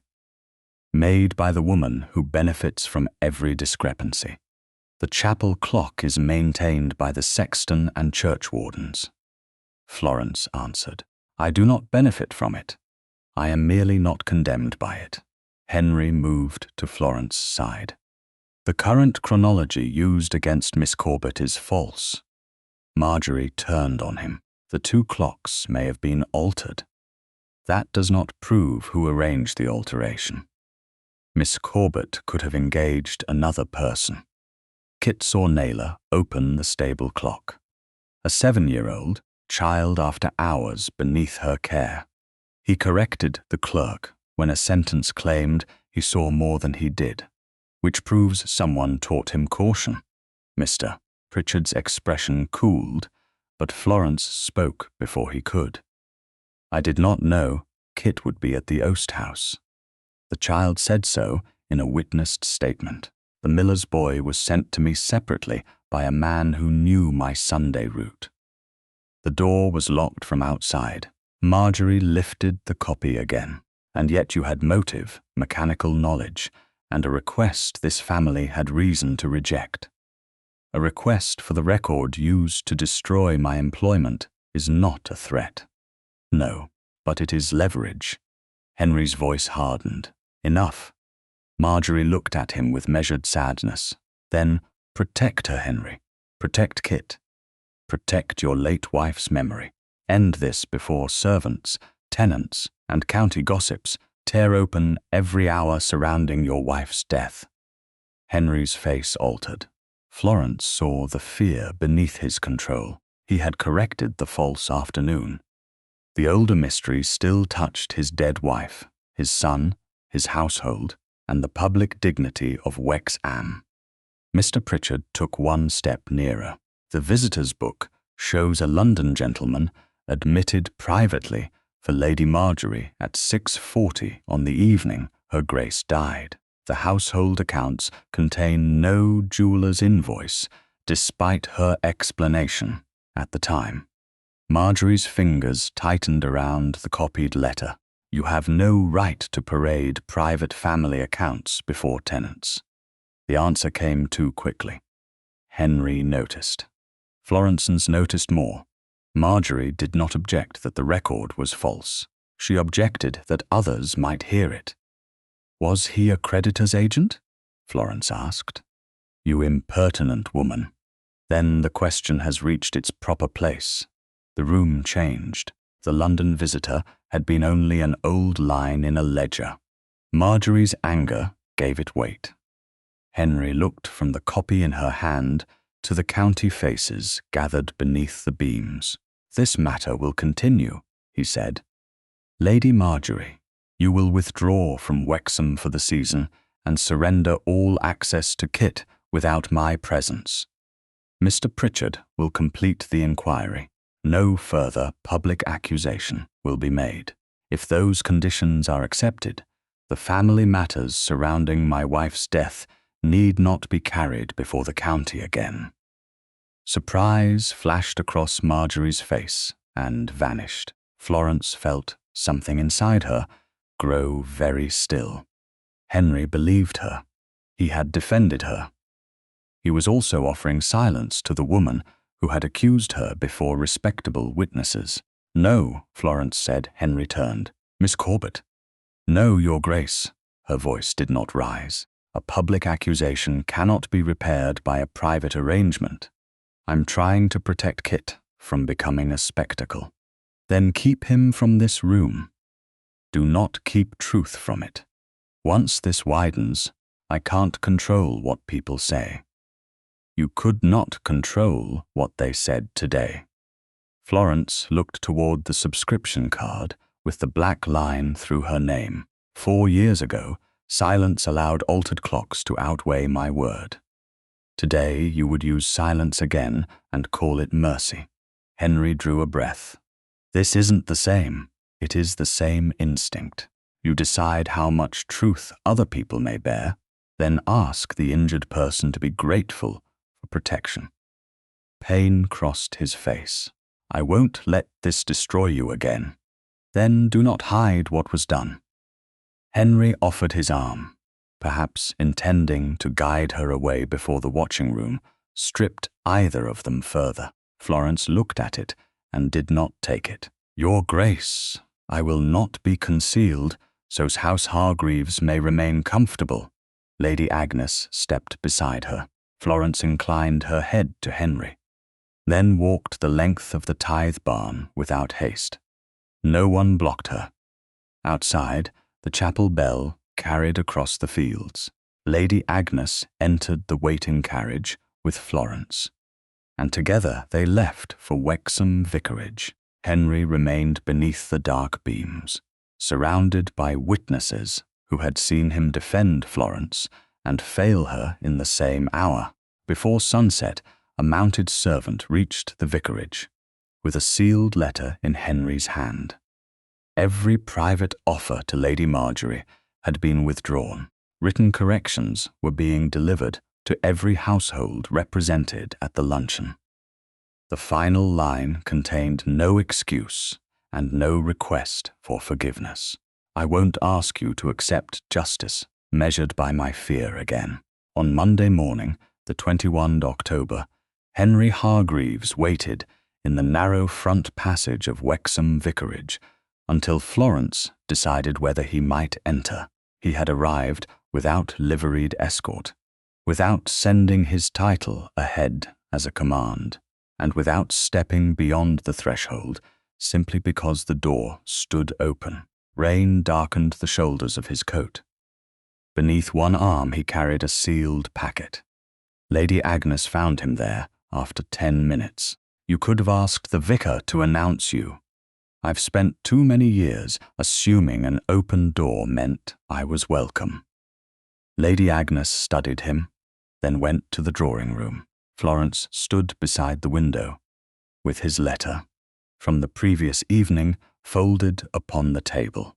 Her left wrist remained tender beneath her glove, though the bruise had faded from violet to green along the edges. He is waiting outside, Lady Agnes said. He has not crossed the threshold. Florence looked toward the passage. The man who had once dismissed her before morning now waited for permission to enter a modest vicarage. It was not restitution. It was evidence of change, and Florence had learned not to ignore evidence merely because it did not heal enough. "Show him in." Henry entered and bowed first to Lady Agnes, then to Florence. He did not move farther into the room than propriety required. "Thank you for receiving me. Your letter said every private offer had been withdrawn." "It was withdrawn before sunset yesterday. Lady Marjorie has received written notice that there will be no quiet departure, payment, or family arrangement in exchange for silence." He placed the packet upon the table. Copies of the correction were delivered this morning to every household represented at the tithe barn. They state that you rescued Kit from a locked building, that you entered Wexham land after he disappeared, and that the displayed clock times used against you were false. Florence rested her fingertips against the packet, but did not open it. "You issued that correction before coming here." "Yes, before knowing whether I would continue helping." "Yes. Why?" Henry met her eyes. "Because it was true before I knew whether you would forgive me." The word remained between them. Florence's expression did not soften. "I have not forgiven you. I know. Yesterday you believed me and still tried to decide how much truth the county should be allowed to hear. I know that, too." He drew a breath. "I tried to turn a public wrong into a family arrangement. I told myself I was protecting Kit from gossip and protecting my wife's memory from spectacle. I was also protecting House Hargreaves from shame. I used my fear as if it were judgment, then expected you to accept the result because I called it mercy." Florence watched him without rescue. "You were afraid?" "Yes. Fear did not make the decision less controlling." "No. And your wish that I remain near Kit did not give you the right to hide what was done to me." "No." His voice lowered. "I was afraid that if the truth widened beyond my reach, you would leave before I had any chance to repair what I did. That fear was mine. I made it yours." Florence broke the seal on the packet.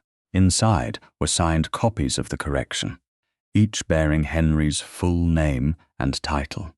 He had attached the authority of Wexham to her present vindication before knowing whether she would ever return to his house.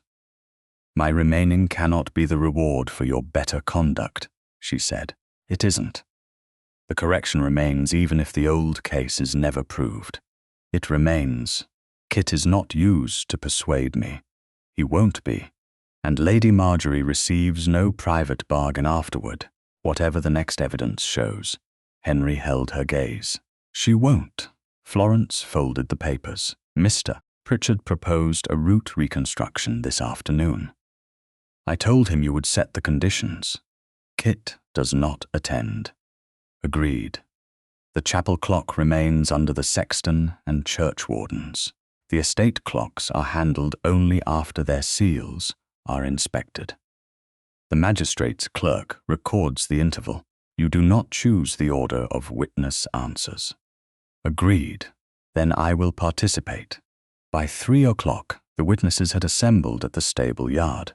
Present were Florence, Henry, Lady Agnes, Mr. Pritchard, the magistrate's clerk, the sexton, the clockmaker, the senior groom, the east gate keeper, and a 14-year-old estate messenger who had no part in the earlier inquiry. The stable clock remained unwound beneath its seal.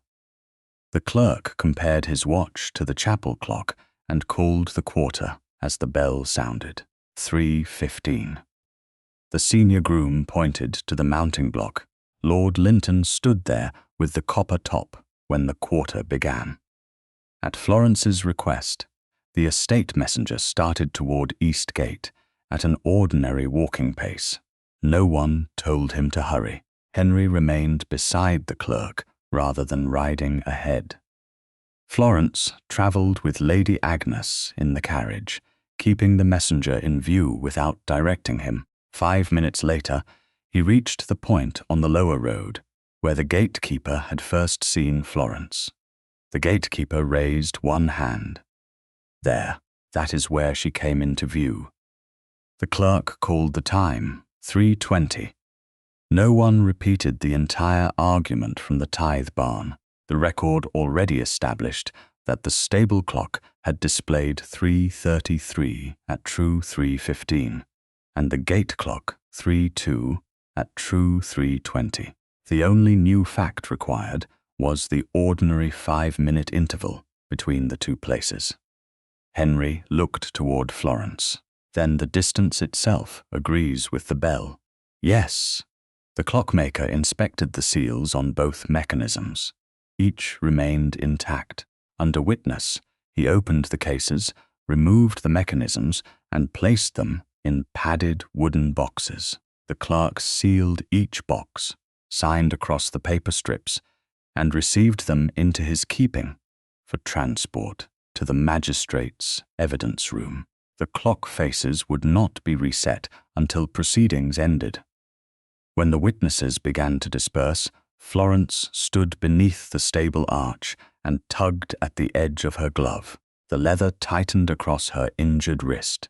She winced before she could stop herself. Henry saw. He came no closer than 2 paces. Does it still pain you? Less than before. May I see it? The question held no assumption. Florence looked toward Lady Agnes, who remained within sight near the carriage, speaking with the sexton. Then she removed the glove and extended her left hand. The bruise had faded to a green shadow with yellow along the wrist bone. Henry touched the skin with 2 fingers, careful enough that she felt only warmth. His face tightened. I should seen what fear had done to you before I trusted anything fear made orderly. Florence turned her palm upward beneath his hand. It was a small movement, freely given. You cannot repair 4 years in 1 week. I know. You may never repair all of it. I know that too. He did not close his hand around hers. When Florence lowered her wrist, he released her at once. Mr. Pritchard approached, carrying a formal notice. The demand for Lady Marjorie to produce the rosewood sewing casket has been served. The inspection will take place tomorrow morning. He hesitated. There is another matter. Mrs. Eliza Morton has been found in a cottage west of the village. She has agreed to attend because she once managed the late Duchess's personal effects. Florence looked at him. Has she been questioned about 1857? No, I told her only that an item belonging to Her Grace may require identification. Good. Mr. Pritchard's expression remained troubled. She asked whether His Grace would be in the room. Henry's hand fell to his side. What did you tell her? That the arrangement had not been decided. Why did she ask? Because she remembers what happened to Miss Corbett's character. She said she cannot speak freely, while the man who could once ruin a servant by signing 1 page is standing close enough to hear her breathe. Florence looked at Henry. He did not defend himself. Beyond the stable roofs, the chapel clock marked the half-hour. The witness they had spent days seeking was alive, willing to come, and still more afraid of the Duke than of the truth she might carry. On Tuesday morning, the 22nd October, the rosewood sewing casket arrived at Wexham Court beneath 2 signatures and Lady Marjorie's protest. She had refused the first request and yielded only after Mr. Pritchard served a formal demand stating that any article belonging to the late Duchess must be produced. The casket remained Marjorie's property. Only its contents were in question. Florence entered the late Duchess's dressing room with Lady Agnes, Mr. Pritchard, the magistrate's clerk, 2 parish witnesses, and Mrs. Eliza Morton. Henry waited in the adjoining sitting room with the door partly open. near enough to be summoned, and far enough that Mrs. Morton would not feel his authority standing over her. He had agreed without argument when Florence explained that fear could shape testimony even when no threat was spoken. His absence from the room was not withdrawal. It was the first protection he could offer Mrs. Morton that required him to surrender control. Marjorie stood beside the fireplace in black silk. "This is an indignity," she said. "My sister's private possessions are being handled before servants and strangers. If nothing within belongs to the late Duchess, the box will be returned untouched," Mr. Pritchard replied. Mrs. Morton remained near the window. Silver threaded the brown hair beneath her plain bonnet. Her eyes moved once toward the open door, checking that Henry had obeyed the arrangement.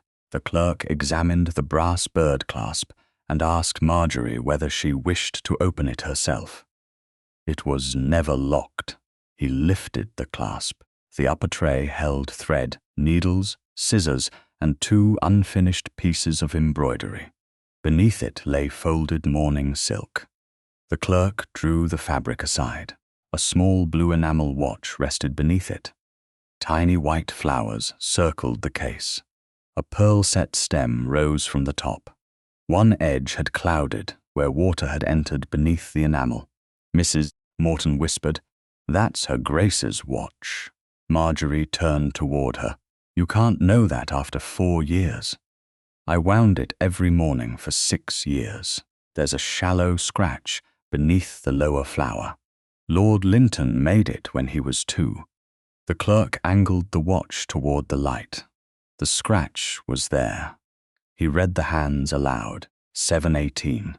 No one moved. Florence looked at Marjorie. "You told Kit it had been buried. He was a child asking about death. I told him what would comfort him." "You told the inventory the same thing," Lady Agnes said. "The mourning record listed the watch as sent for burial. The coffin inventory did not contain it. My sister gave it to me," Marjorie said. "Then why record it as buried?" Florence asked. Marjorie did not answer. The clerk described the watch, the damaged enamel, the pearl-set stem, the stopped hands, and the scratch. He wrapped it in clean tissue, placed it in an evidence box, sealed it, and signed across the paper strips. The other witnesses signed. The watch passed into the clerk's custody. It would not be wound, cleaned, repaired, or shown to Kit until the proceedings ended. Its stopped hands would remain exactly as they had been found. The mourning silk was returned, the tray replaced, and the casket given back to Marjorie. Mrs. Morton kept staring at the empty space. Florence approached slowly. "You don't have to speak today. I should have spoken 4 years ago. No one asked you." Mrs. Morton looked toward the adjoining room. "Is His Grace listening?" Henry answered from beyond the door. "Only if you choose to speak where I can hear." "Leave the door as it is." Florence waited. Mrs. Morton removed her gloves. Her Grace had been weak all afternoon. Lady Marjorie received a gentleman through the south passage before supper. She called him a jeweller, but I heard him ask when payment would be made. "You heard nothing of the kind," Marjorie said. "I heard enough to know you didn't want," the Duke told. Mrs. Morton's voice shook, but she did not lower it. "A little after 7, you sent Miss Corbett for the cordial. Her Grace asked why Florence had gone when she needed her." Florence felt the old room return around her. "What happened at 7:18? Mrs. Morton looked at the sealed watch. Her Grace tried to lift a water glass. Her hand failed. The water crossed the watch. I dried it, but the hands had stopped. I looked at the chapel clock through the window. It showed 18 minutes past 7. "Who was present?" Mr. Pritchard asked. "Lady Marjorie, Mr. Naylor came through the inner passage soon afterward carrying the proper service keys." "Did you see him alter a clock?" No. I saw him go toward the clock passage. When he returned, Lady Marjorie said the household times must agree before the Duke came upstairs. Marjorie's face lost its colour. This is invention. It is what I remember. Then why did you remain silent? Because the next morning Miss Corbett was dismissed without a character. Every servant understood what His Grace's signature could do. The silence reached through the open doorway. Henry entered only when Mrs. Morton looked toward him and nodded. He stopped several paces away. No statement will be signed until it has been written, read back corrected, and given freely. And my cottage? She asked. Your tenancy won't depend upon whether you speak. The fear in her face did not vanish merely because a duke used gentler words. Mr. Pritchard began recording an oral account. Mrs. Morton did not sign it. She asked that it be prepared and read to her later, without Marjorie in the room. Marjorie left with the casket beneath her arm. The witnesses followed the clerk. Florence remained with Henry before the empty place where the watch had lain. 7:18, he said. You were at Mr. Hales's at 7:12. The quarter sounded at 7:15. You returned at 7:34. I accepted clocks showing nearly 7:56 because grief wanted a simple shape. Florence did not rescue him from the truth. He faced her. I denied you a character. 2 households withdrew. You sold your father's clock. Mrs. Morton stayed silent because she saw what my signature had done. I taught this house that truth was dangerous when it displeased me. His hands opened at his sides. I can't ask you to comfort me for understanding it late. No, Florence said. You cannot. He nodded. That acceptance broke something more effectively than pleading would have done. Florence crossed the distance and put her arms around him. Henry did not move until she rested fully against him. Only then did he hold her, careful of her healing left wrist. The embrace did not erase 4 years. It held the smaller truth that he had named the harm without asking her to lessen it. Florence withdrew when she chose. Henry released her at once. A hurried knock sounded. Mr. Pritchard entered with a folded paper. Mrs. Morton has gone. Florence turned. Gone where? She was waiting in the morning room while the clerk prepared her statement. A maid found this beneath her chair. The unsigned warning said that if Eliza Morton signed any account concerning 30th September 1857, notice would be served upon her cottage before the week ended. They drove there at once. The fire still burned. Supper stood untouched. Her heavier cloak hung by the door, and her savings remained inside a tea tin. No case had been packed. A neighbor had seen her enter a hired cart with a man in a dark coat.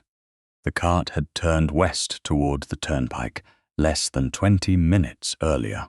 Florence looked at Henry before he could summon mounted men. The next decision would determine whether Mrs. Morton returned as a rescued witness or as another frightened woman carried by ducal command. Henry's first instinct was visible before he spoke. He turned toward the road as though mounted men could be summoned by the force of his attention alone. Florence stepped between him and the cottage door. If your riders surround that cart, Mrs. Morton may return because she fears you more than she fears the man who took her. Henry's jaw tightened. She was removed after receiving a threat. Yes, that is why the manner of her return matters. Every minute gives Naylor more distance. Then use the law, not Wexham. Henry looked toward the vicar, who had arrived from the neighbouring cottage after hearing the commotion. Lady Agnes stood beside Florence. Neither woman moved. Henry's hands closed once at his sides, then opened. What do you propose? Mr. Webb acts under the magistrate's written direction. The vicar comes because Mrs. Morton knows him. Lady Agnes comes because she is not dependent upon your household. I go because Mrs. Morton spoke to me freely. And I remain here. It was not a question. Yes. Pain passed through his face, sharpened by understanding. Remaining behind required more from him than riding hard and taking command. Very well. Henry sent a groom to the magistrates' rooms with a written account of the threat, the abandoned supper, and the neighbours' sighting.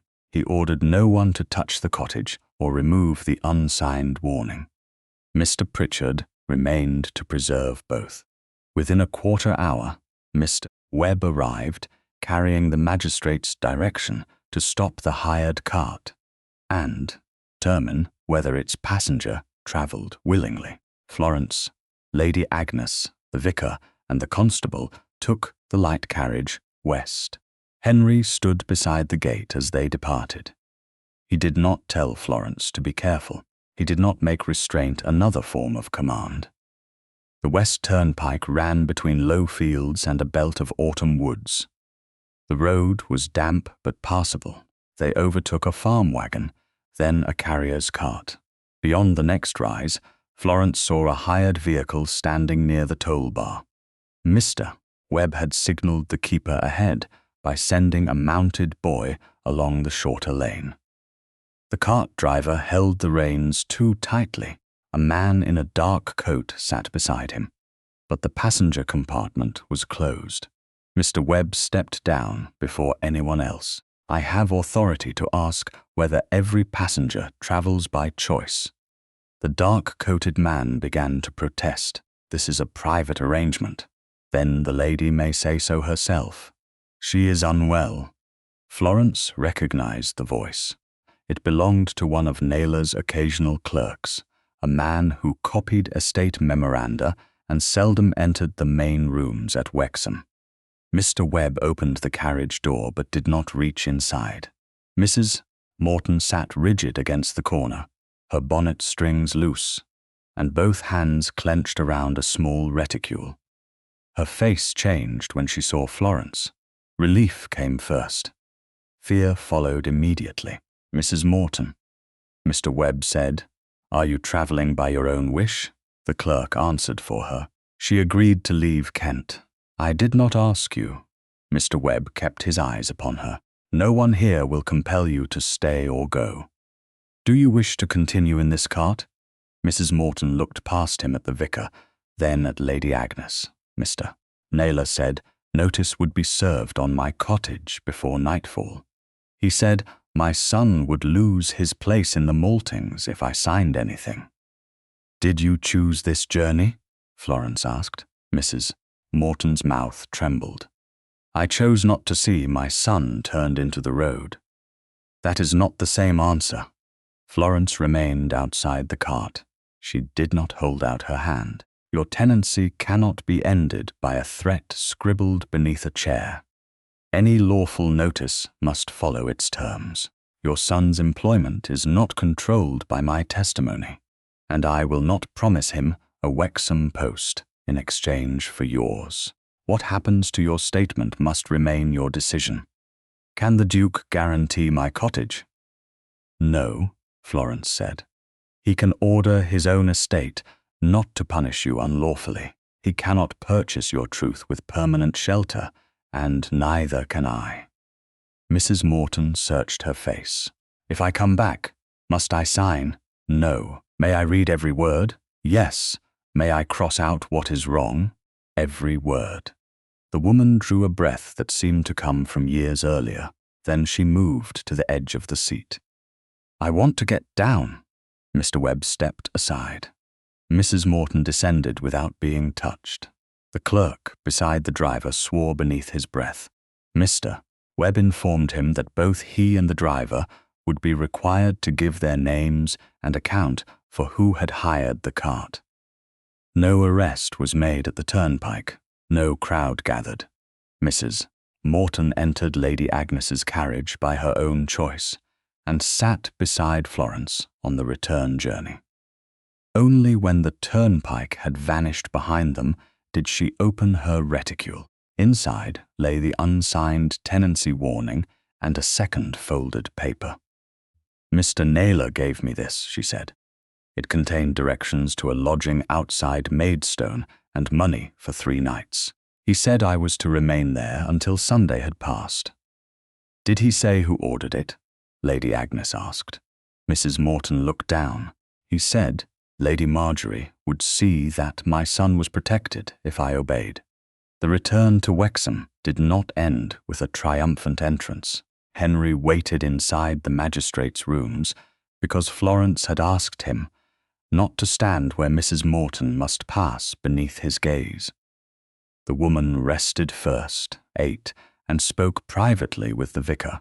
On Wednesday morning, the 23rd October, the clerk read her prepared statement aloud. Mrs. Morton corrected 3 phrases. She changed. "I saw Mr. Naylor alter the clocks too. I saw him go toward the clock passage carrying the proper service keys." She changed. "Lady Marjorie ordered the times changed too. I heard Lady Marjorie say the household times must agree." She added that Florence had already left for Mr. Hale's when the watch stopped. Only after each correction had been entered and read back did she sign. The clerk and vicar witnessed her signature. Her deposition entered official custody. No promise concerning tenancy, money, or employment was attached to it. By then, the cart driver had admitted that Tobias Naylor hired the journey and paid him to avoid Wexham village. The copying clerk confirmed Naylor had delivered both papers. Under the magistrate's order, Mr. Webb went with 2 constables to a lodging house near the Maidstone Road. Naylor was detained before noon. His travel bag was opened only after it had been brought to the magistrate's rooms and witnessed by the clerk, Mr. Pritchard, Mr. Webb, and 2 local men. 4 items mattered: a small bottle of black clock oil, a narrow arbor file, money wrapped in paper marked for the hired cart, a note bearing Lady Marjorie's initials and the words "Mrs. Morton must be absent before Sunday." Each item was numbered, wrapped separately, sealed, and lodged with the clerk. Florence watched from the far end of the room. Henry stood beside her, but did not ask for her hand. "You stayed," she said. "You asked me to. It was difficult." "Yes." "And you did it anyway." Florence placed her right hand into his for one brief moment. Henry's fingers closed gently, then released when she withdrew.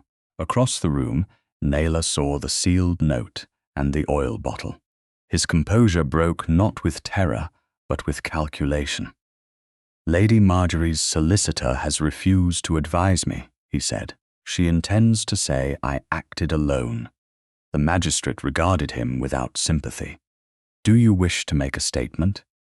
Naylor looked first at Henry, then at Florence. "I wish to give a deposition, but I'll make no confession merely to carry what belongs to her." On Tuesday, the 29th of October, Tobias Naylor gave his deposition in the magistrate's rooms with no promise of leniency, payment, protection, or favor. The magistrate stated each condition before the clerk sharpened his pencil. Mr. Webb stood near the door. Mr. Pritchard sat beside the sealed packets already lodged in official custody. Henry, Florence, and Lady Agnes occupied the far end of the room, close enough to hear but not arranged as judges. Naylor had asked for legal advice. Marjorie's solicitor had refused to represent him. "You understand," the magistrate said, "that anything you state may be used against you as well as against another person." "I understand." "You may decline to answer." "I've declined long enough." Naylor looked toward Henry. "Lady Marjorie says I acted alone. She expects my silence to protect her even now." "Then give facts," Florence said, "not punishment disguised as memory." His gaze settled on her. "You still measure every word. Someone must." The magistrate began with the 30th of September 1857. Naylor spoke without haste.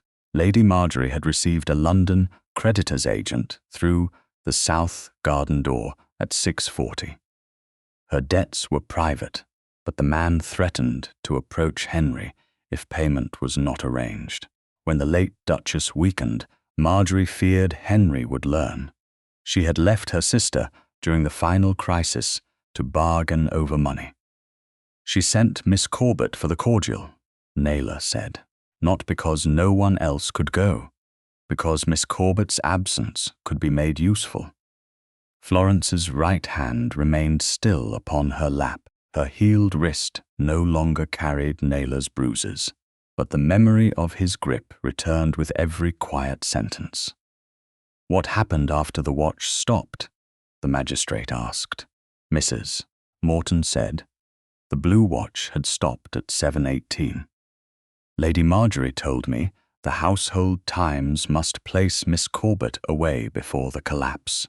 I took the proper service keys." "The filed brass key recovered from Lord Linton?" Mr. Pritchard asked. "No, that key did not exist in 1857. I used the ordinary keys kept for the dressing-room clock, the upper passage clock, and the servants' passage clock." "What did you do?" "Advanced all three by about 22 minutes. Miss Corbett returned at roughly 7:34. The clocks showed near 7:56. "Did Lady Marjorie direct you?" "Yes." "In what words?" Naylor paused. "She said, 'His Grace would believe 3 clocks and grieving servants before one dismissed companion.'" Henry lowered his eyes. No one relieved him of the sentence. "Who prepared the dismissal memorandum?" the magistrate asked. "I wrote it from Lady Marjorie's instructions. She read it before His Grace signed." Henry's voice was controlled. "And I signed without questioning Mr. Hales." "Yes, Your Grace." The clerk recorded the admission. Naylor then described the events of October 1861. Florence's letter reached the estate office on the 10th October. He opened it, marked it pending, and showed Marjorie the contents. She already feared Kit's question about the blue enamel watch. She said Miss Corbett would lead His Grace to the old records.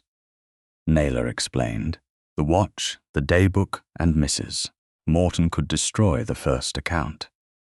"Why repeat the clock method?" Florence asked.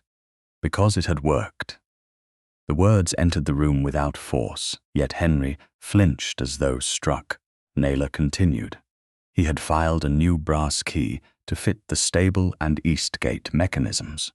On Sunday, the 13th of October, he moved the stable clock 18 minutes fast and the east gate clock 18 minutes slow. He gave Kit an oral lure about Florence and the watch. Separately, he paid the miller's boy to send Florence to the oast-house. The plan was that Kit would disappear before she arrived, he said. She would be seen entering Wexham by the slow gate clock. Kit would later be found with her after the fast stable clock established a later last sighting. "Did Florence know Kit would be there?" the magistrate asked. "No." "Did she employ you?" "No." "Why lock them inside?" "She tried to send him away. Once she understood the trap, she would have ruined the appearance of it. I locked the door so another search party might discover them together at the intended hour." "And her wrist?" Florence asked. Naylor did not look at her. "I seized it when she held the door." The admission required no embellishment. The magistrate moved to Mrs. Morton. Naylor acknowledged hiring the cart, arranging the lodging, and delivering the tenancy threat. The note bearing Marjorie's initials had been written at her direction. What did she mean by Mrs.? Morton must be absent before Sunday, the public accounting. If Mrs. Morton had not signed, Lady Marjorie meant to call her recollection uncertain and purchased by Wexham. "Did you intend harm to her?" "I intended her gone." "Against her free choice?" "Yes." The magistrate asked why Naylor had now spoken. He answered without pretending remorse. "Because Lady Marjorie retained the debt, the title, and the family name. I retained the keys, the oil, the locked door, and the hired cart. She meant the visible acts to belong to me and the result to belong to her. Florence studied him. You are telling the truth now because the truth has become useful. Yes. Then it must be tested more carefully, not less. Naylor gave a brief, bitter smile. That is why she feared you. The clerk read the entire deposition aloud. Naylor corrected 2 phrases. He changed. I altered the clocks before Mrs. Morton noticed the watch to after Mrs. Morton reported the watch had stopped. He changed. Lady Marjorie ordered Florence dismissed. To Lady Marjorie prepared the account that led His Grace to dismiss her. Only then did he sign. The magistrate and clerk witnessed the signature. The deposition entered official custody. Florence remained after the others rose. The public evidence cannot begin with Naylor, she said. Henry looked at her. Why? Because my name must not depend first upon an accomplice saving himself. She set the order plainly. Begin with the current clocks and the chapel bell, then the apothecary daybook and the stopped watch. Then Mrs. Morton's signed deposition. Naylor comes last, after every independent fact has prepared the ground. Mr. Pritchard nodded. That is the strongest order. Henry did not override her. Then it will be yours. By Thursday, the 31st October, the witness list and order had been finalized in the chapel vestry. Evening lay cold across the churchyard when Florence stepped outside. Henry followed, but stopped several feet away, leaving the distance to her. The yews moved softly in the wind. Sunday will not restore what I took, he said. No, the correction, restitution, and inquiry will continue whatever answer you give me now. Florence faced him. What answer are you asking for? Whether, after Sunday, I may court you. His voice remained steady, but no command sheltered beneath it. Not as a debt, not because Kit loves you, not because Wexham needs anything from you.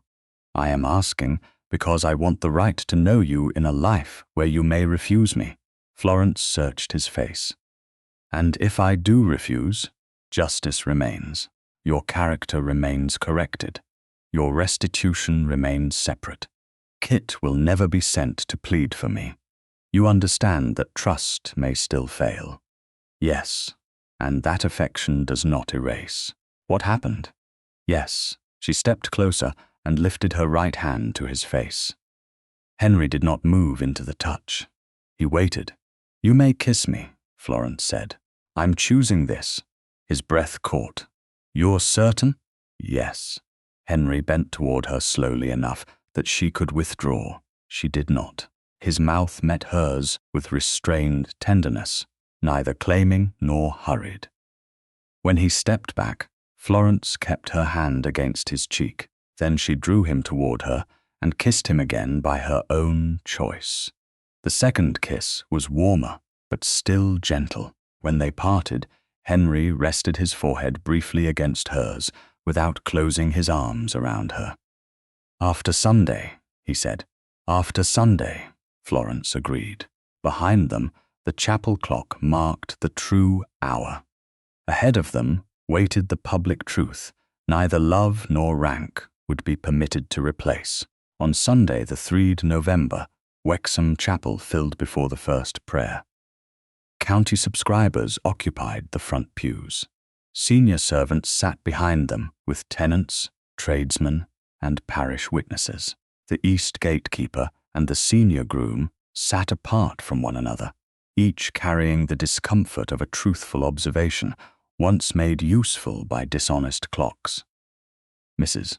Morton remained beside the vicar's wife. Mr. Hales held no ledger, only the certified extract made from the original daybook that still rested in his shop.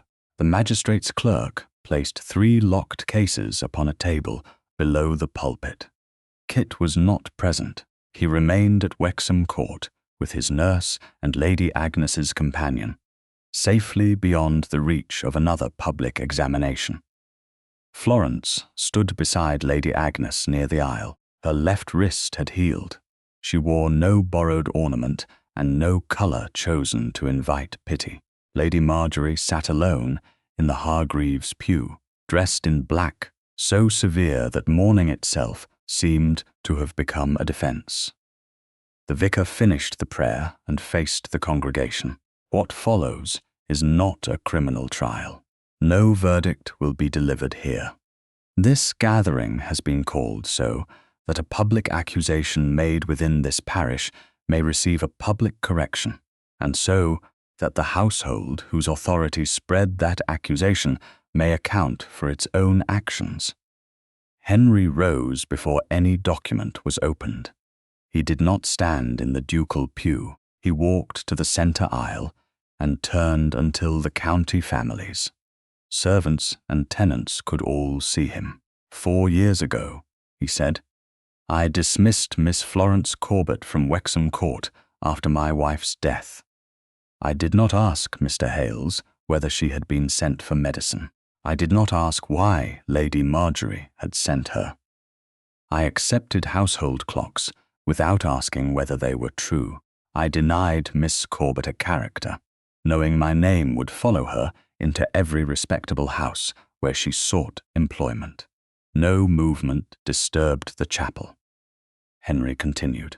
When she was accused again at the tithe barn, I believed her, yet I still tried to control how widely the truth would be heard. I called secrecy protection because I feared what public shame would do to my family. In doing so, I repeated the same wrong in a gentler form. I decided what justice another person should be permitted to receive. Florence felt the silence gather around him. He did not look at her for rescue. The memory of my wife is not protected by falsehood. My son is not protected by allowing fear to choose which facts may be spoken. House Hargreaves is not protected by asking a woman without rank to carry its disgrace. I signed the dismissal. I denied the character. Whatever others arranged, those acts were mine. He stepped aside. Miss Corbett determined the order in which the evidence should be heard. I have no right to replace it with my own. Florence moved to the table. The present accusation must be answered before the older one, she said. My name will not depend first upon the confession of a man trying to save himself. The clerk opened the first record book. The sexton confirmed that the chapel clock had been maintained by the churchwardens and had not been altered. The senior groom described Kit at the stable mounting block, while the chapel quarter sounded at true 3:15. The stable face had displayed 3:33. The gatekeeper described Florence, appearing on the lower road 5 minutes later, at true 3:20. The east gate face had displayed 3:2. I told Lady Marjorie what the gate clock showed, he said. I did not understand that it was wrong. Florence faced him. You told the truth about the face. The lie was in the mechanism. The clockmaker read his signed observations. The stable clock had been 18 minutes fast. The east gate clock had been 18 minutes slow. Both mechanisms bore recent scoring and fresh black oil.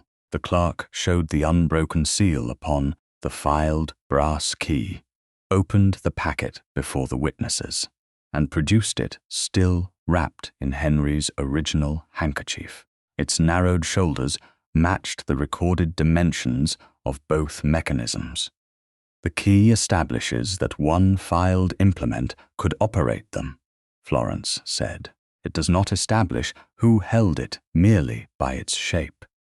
The clerk then read Kit's limited deposition, including the correction the boy had insisted upon. He had seen Naylor open and alter the stable clock. He had seen Naylor enter the east gate room. He had not seen him alter the second clock. He had found the key after Naylor dropped it. He had not expected Florence at the oast-house.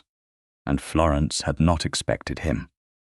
When the reading ended, the false order of Sunday afternoon no longer existed. Kit had disappeared before Florence entered Wexham land. A low breath moved through the chapel, not applause, but the sound of people surrendering a conclusion they had repeated too easily. Florence waited until the room was still. The present lie explains why the older records had to be reopened. Mr. Hales rose. He confirmed that his original daybook remained in his shop and that the certified extract accurately recorded Florence's arrival on the 30th September 1857 at 7:12 in the evening. She said Lady Marjorie had sent her for the Duchess's cordial, he added. The chapel quarter sounded while I rapped the bottle. The clerk opened the second locked case. Inside lay the blue enamel watch.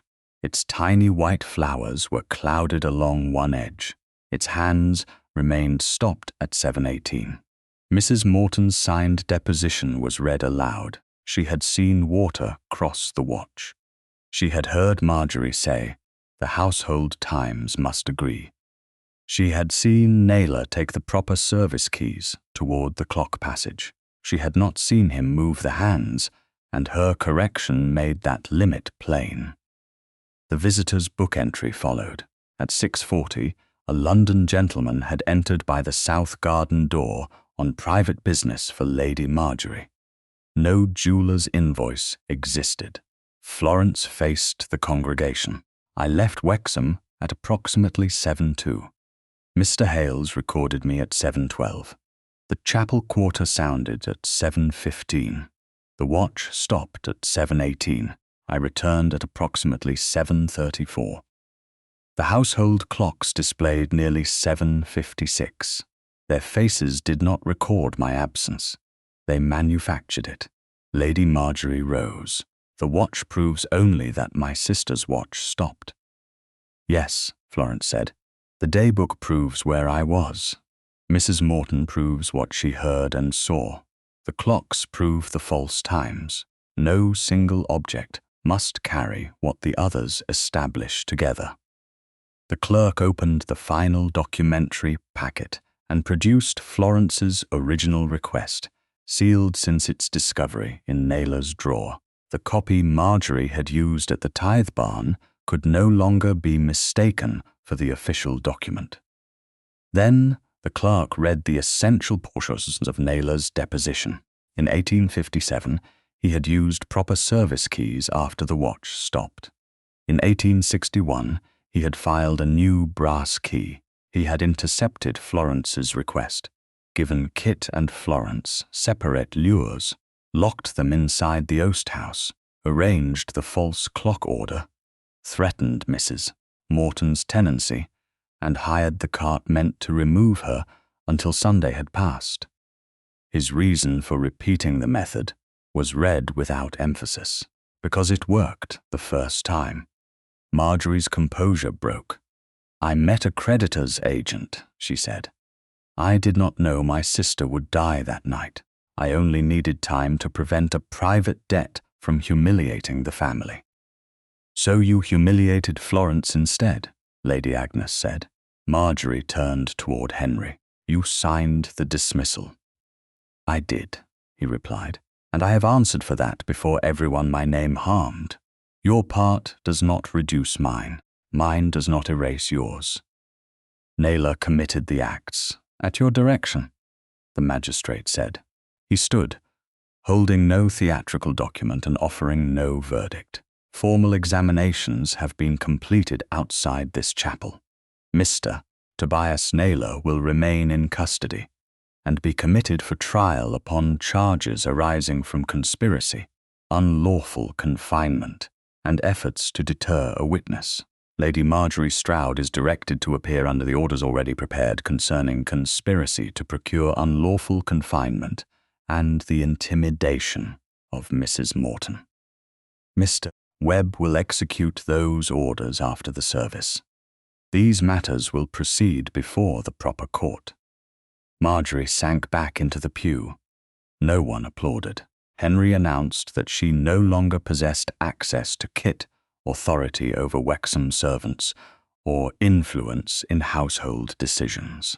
Mr. Pritchard then read the formal correction of Florence's record. Her dismissal was declared unjust. A corrected character would be sent to every household known to have withdrawn employment after consulting Wexham. An independent settlement would compensate lost wages and damaged prospects. It is not conditioned upon residence at Wexham, marriage, courtship, gratitude, or any future relationship with His Grace, he said. The charitable committee's chairman rose and confirmed Lady Marjorie's removal from office and Florence's restoration to the subscription list. The woman who had drawn the black line through Florence's name at the tithe barn lowered her eyes. Florence did not require her apology to complete the truth. By the time the congregation departed, the November light had turned pale over the churchyard. Henry remained beneath the yews, while Lady Agnes walked ahead with Mr. Pritchard. Florence came to him by choice. He opened his hand, but did not reach for hers. She placed her right hand in his. "I love you, Florence," he said. "Not because you saved Kit, though you did. Not because I owe you justice, though I do. I love your courage, your exactness, and the freedom you defend even when accepting protection would be easier. I love that you refused to let my guilt become another command." Florence looked at the man who had once believed clocks before her, and had now placed his own name beneath the truth. "I love you, Henry, not because you restored my character. It was always mine. I love you because you learned that my name, my choices, and my future were never yours to own." She stepped into his arms. Henry waited until she rested against him, then held her with quiet certainty. When Florence drew back, his hands loosened at once. "May I court you openly?" he asked, "without asking Kit to persuade me, without asking anyone, without confusing restitution with affection?" "Never." Florence smiled. "Then yes, you may court me." Behind them, the chapel clock marked the true hour. This time, no one needed its face to tell them what had changed. Winter tested Henry in ways no public accounting could. Florence did not move into Wexham Court after agreeing to be courted. She rented a modest furnished house near Lady Agnes's dower residence, close enough to visit Kit, and far enough that every return remained her choice. Henry called at proper hours, never arrived unannounced, and did not send Kit with messages designed to make refusal painful.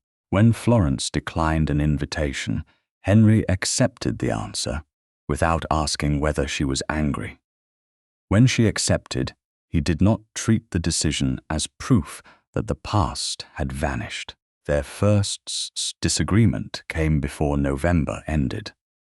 Mrs. Morton's son had lost hours at the maltings after rumors spread that his mother had testified against persons connected with Wexham. Henry proposed offering him a permanent place in the estate office. Florence refused at once. "You cannot attach employment to his mother's deposition." Henry stood beside Lady Agnes's drawing-room fire, his expression tightening with the old instinct to solve what rank had helped damage. "He's capable. Mr. Pritchard says he writes a sound hand. Then let him be considered because he is capable. And if he earns the position, he receives ordinary wages, ordinary supervision, and no debt of gratitude." Henry looked toward the rain-dark window. "I wanted to make certain they were safe. Safety purchased after testimony can look like payment before the next witness speaks." He turned back to her. "Then the steward will compare him with other applicants and submit the reasons in writing. Without your preference." A pause followed. "Without my preference." Mrs. Morton's son was later appointed only after the senior steward examined 3 candidates and recorded why his work was best suited to the post. Florence did not congratulate Henry for yielding. He did not ask her to. The corrected choice was its own evidence. In January, Kit caught an ordinary winter cold. Florence stayed 3 nights at Wexham Court under Lady Agnes's chaperonage, reading beside the nursery fire while the boy turned his copper spinning top between his palms because the physician would not allow games in the corridor. On the 4th morning, his fever had gone. Florence packed her small case. Kit looked stricken. "You could stay until tomorrow." "I could." "Then why don't you?" "Because I promised Lady Agnes I would dine with her, and because leaving when I choose helps me return without fear." Kit considered that. "You are coming back on Thursday." Henry met Florence beneath the covered entrance. "You could stay another night," he said. "So Kit has informed me. I asked because I want you here, and I am leaving because I need the freedom to go." Henry lifted her right hand, but stopped before bringing it to his lips. Florence nodded. He kissed her knuckles. "Then I'll see you Thursday." He did not ask Kit to follow her carriage. He did not send a second invitation before Thursday arrived. Florence watched Wexham Court disappear behind the winter trees, and understood that restraint had become more than a lesson Henry performed in her presence. It had become a habit. After the proceedings ended, the blue enamel watch was released from the magistrate's clerk and transferred under signed receipt to the trustees appointed for Kit. It remained stopped at 7:18. No clockmaker was asked to repair it. Florence's restitution was completed before any marriage was discussed. The settlement answered lost wages and damaged prospects. It was not increased when Henry's courtship advanced and would not be withdrawn if she refused him. At the spring assizes, Tobias Naylor was convicted of conspiracy, false imprisonment, and attempting to deter a witness.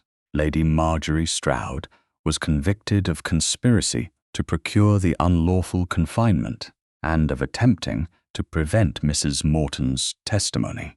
Naylor received the heavier sentence because he had locked the oast-house, altered the clocks directly, and arranged the hired cart.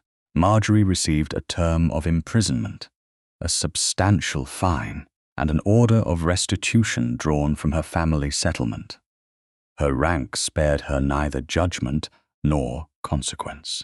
She never again held access to Kit, influence over Wexham servants, or office within the county charities. When Henry and Florence's marriage articles were prepared, Florence sent them to an independent solicitor in Canterbury.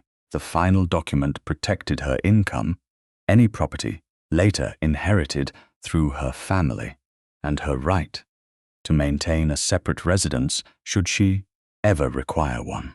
It also protected Kit's inheritance without asking Florence to surrender her own security as evidence of love. Henry objected to only one clause. "This assumes you may need to leave me," he said across the solicitor's table. "Any wife may need that freedom. You believe I might turn affection into another locked door. I believe no man should depend upon his own goodness when a fair document can protect a woman from his power." Henry lowered his eyes to the clause. Florence waited. "Keep it," he said. "I would rather know you stay because you choose me than wonder whether the law has done my choosing." Florence placed her hand over his. "That is why I believe I may safely stay." In early April, after 5 months of courtship, Henry asked Florence to walk with him behind Wexham Chapel. Lady Agnes remained within sight near the yew path. Kit waited with the vicar on the far side of the gate, because Henry had promised the boy he would hear the answer as soon as Florence wished to share it. The chapel clock showed the true hour above them, but Henry did not look at it. "I asked once whether I might court you," he said. "Today I'm asking whether you will marry me, not because Wexham needs a duchess, not because Kit loves you, not because I owe you a repaired life. I'm asking because I love the life we make when neither of us owns the other's voice." Florence remembered the broken oast-house door, the open hand in the schoolroom, the arm she had refused at the tithe barn, and the day Henry had placed his own name beneath the truth. "Yes," she said, "I'll marry you." Relief moved through him with such unguarded force that Florence smiled before he could speak. Henry opened his arms. She entered them by choice and kissed him before the chapel bell marked the next minute. The banns were read on the 6th of April, the 13th of April, and the 20th of April, 1862. On Thursday, the 24th of April, Florence Corbett entered Wexham Chapel, carrying the small prayer book that had belonged to her father. She wore no jewel taken from the late Duchess, and no ornament meant to make marriage resemble vindication. Her name had been restored before Henry proposed. Her restitution had been secured before she accepted. She came as herself, and left as Florence Hargreaves, Duchess of Wexham, because she had chosen Henry, and because he had learned that love could not be commanded into safety. 1 week later, on Thursday the 1st of May, Florence climbed the meadow above the hop fields with Henry, Kit, Lady Agnes, and a picnic basket large enough to occupy every hungry member of the party. The old stone sundial stood warm beneath the noon sun. Kit placed his copper spinning top at its center and set it turning. The 3 punched stars flashed. "Do you think it remembers the oast-house?" he asked. Florence sat beside him on the grass. "Objects don't remember as people do, but we do." "Yes." She touched one finger to the shallow dent. "Remembering doesn't mean we must live forever inside the worst hour." Henry lowered himself beside her. "Do you regret choosing a man who once believed clocks before he believed you?" Florence turned toward him. "I chose the man who learned that time can measure harm, but only changed behavior can repair it." At noon, the chapel clock struck across the fields. Henry took her hand. "I love you." Florence leaned close enough that her answer touched his mouth. "I love you too." He kissed her gently. She slid one hand behind his neck and drew him back for a second kiss, warmer and unhurried. Kit groaned beside the picnic basket. "You're forgetting the cakes." Florence laughed against Henry's cheek. A serious failure. Henry rose and offered her his hand. She took it, then reached for Kit with the other. The 3 of them walked toward the blanket, while Lady Agnes poured tea and pretended not to have watched any of it. Behind them, the copper top turned beneath the true hour until Kit ran back, claimed it, and carried it home.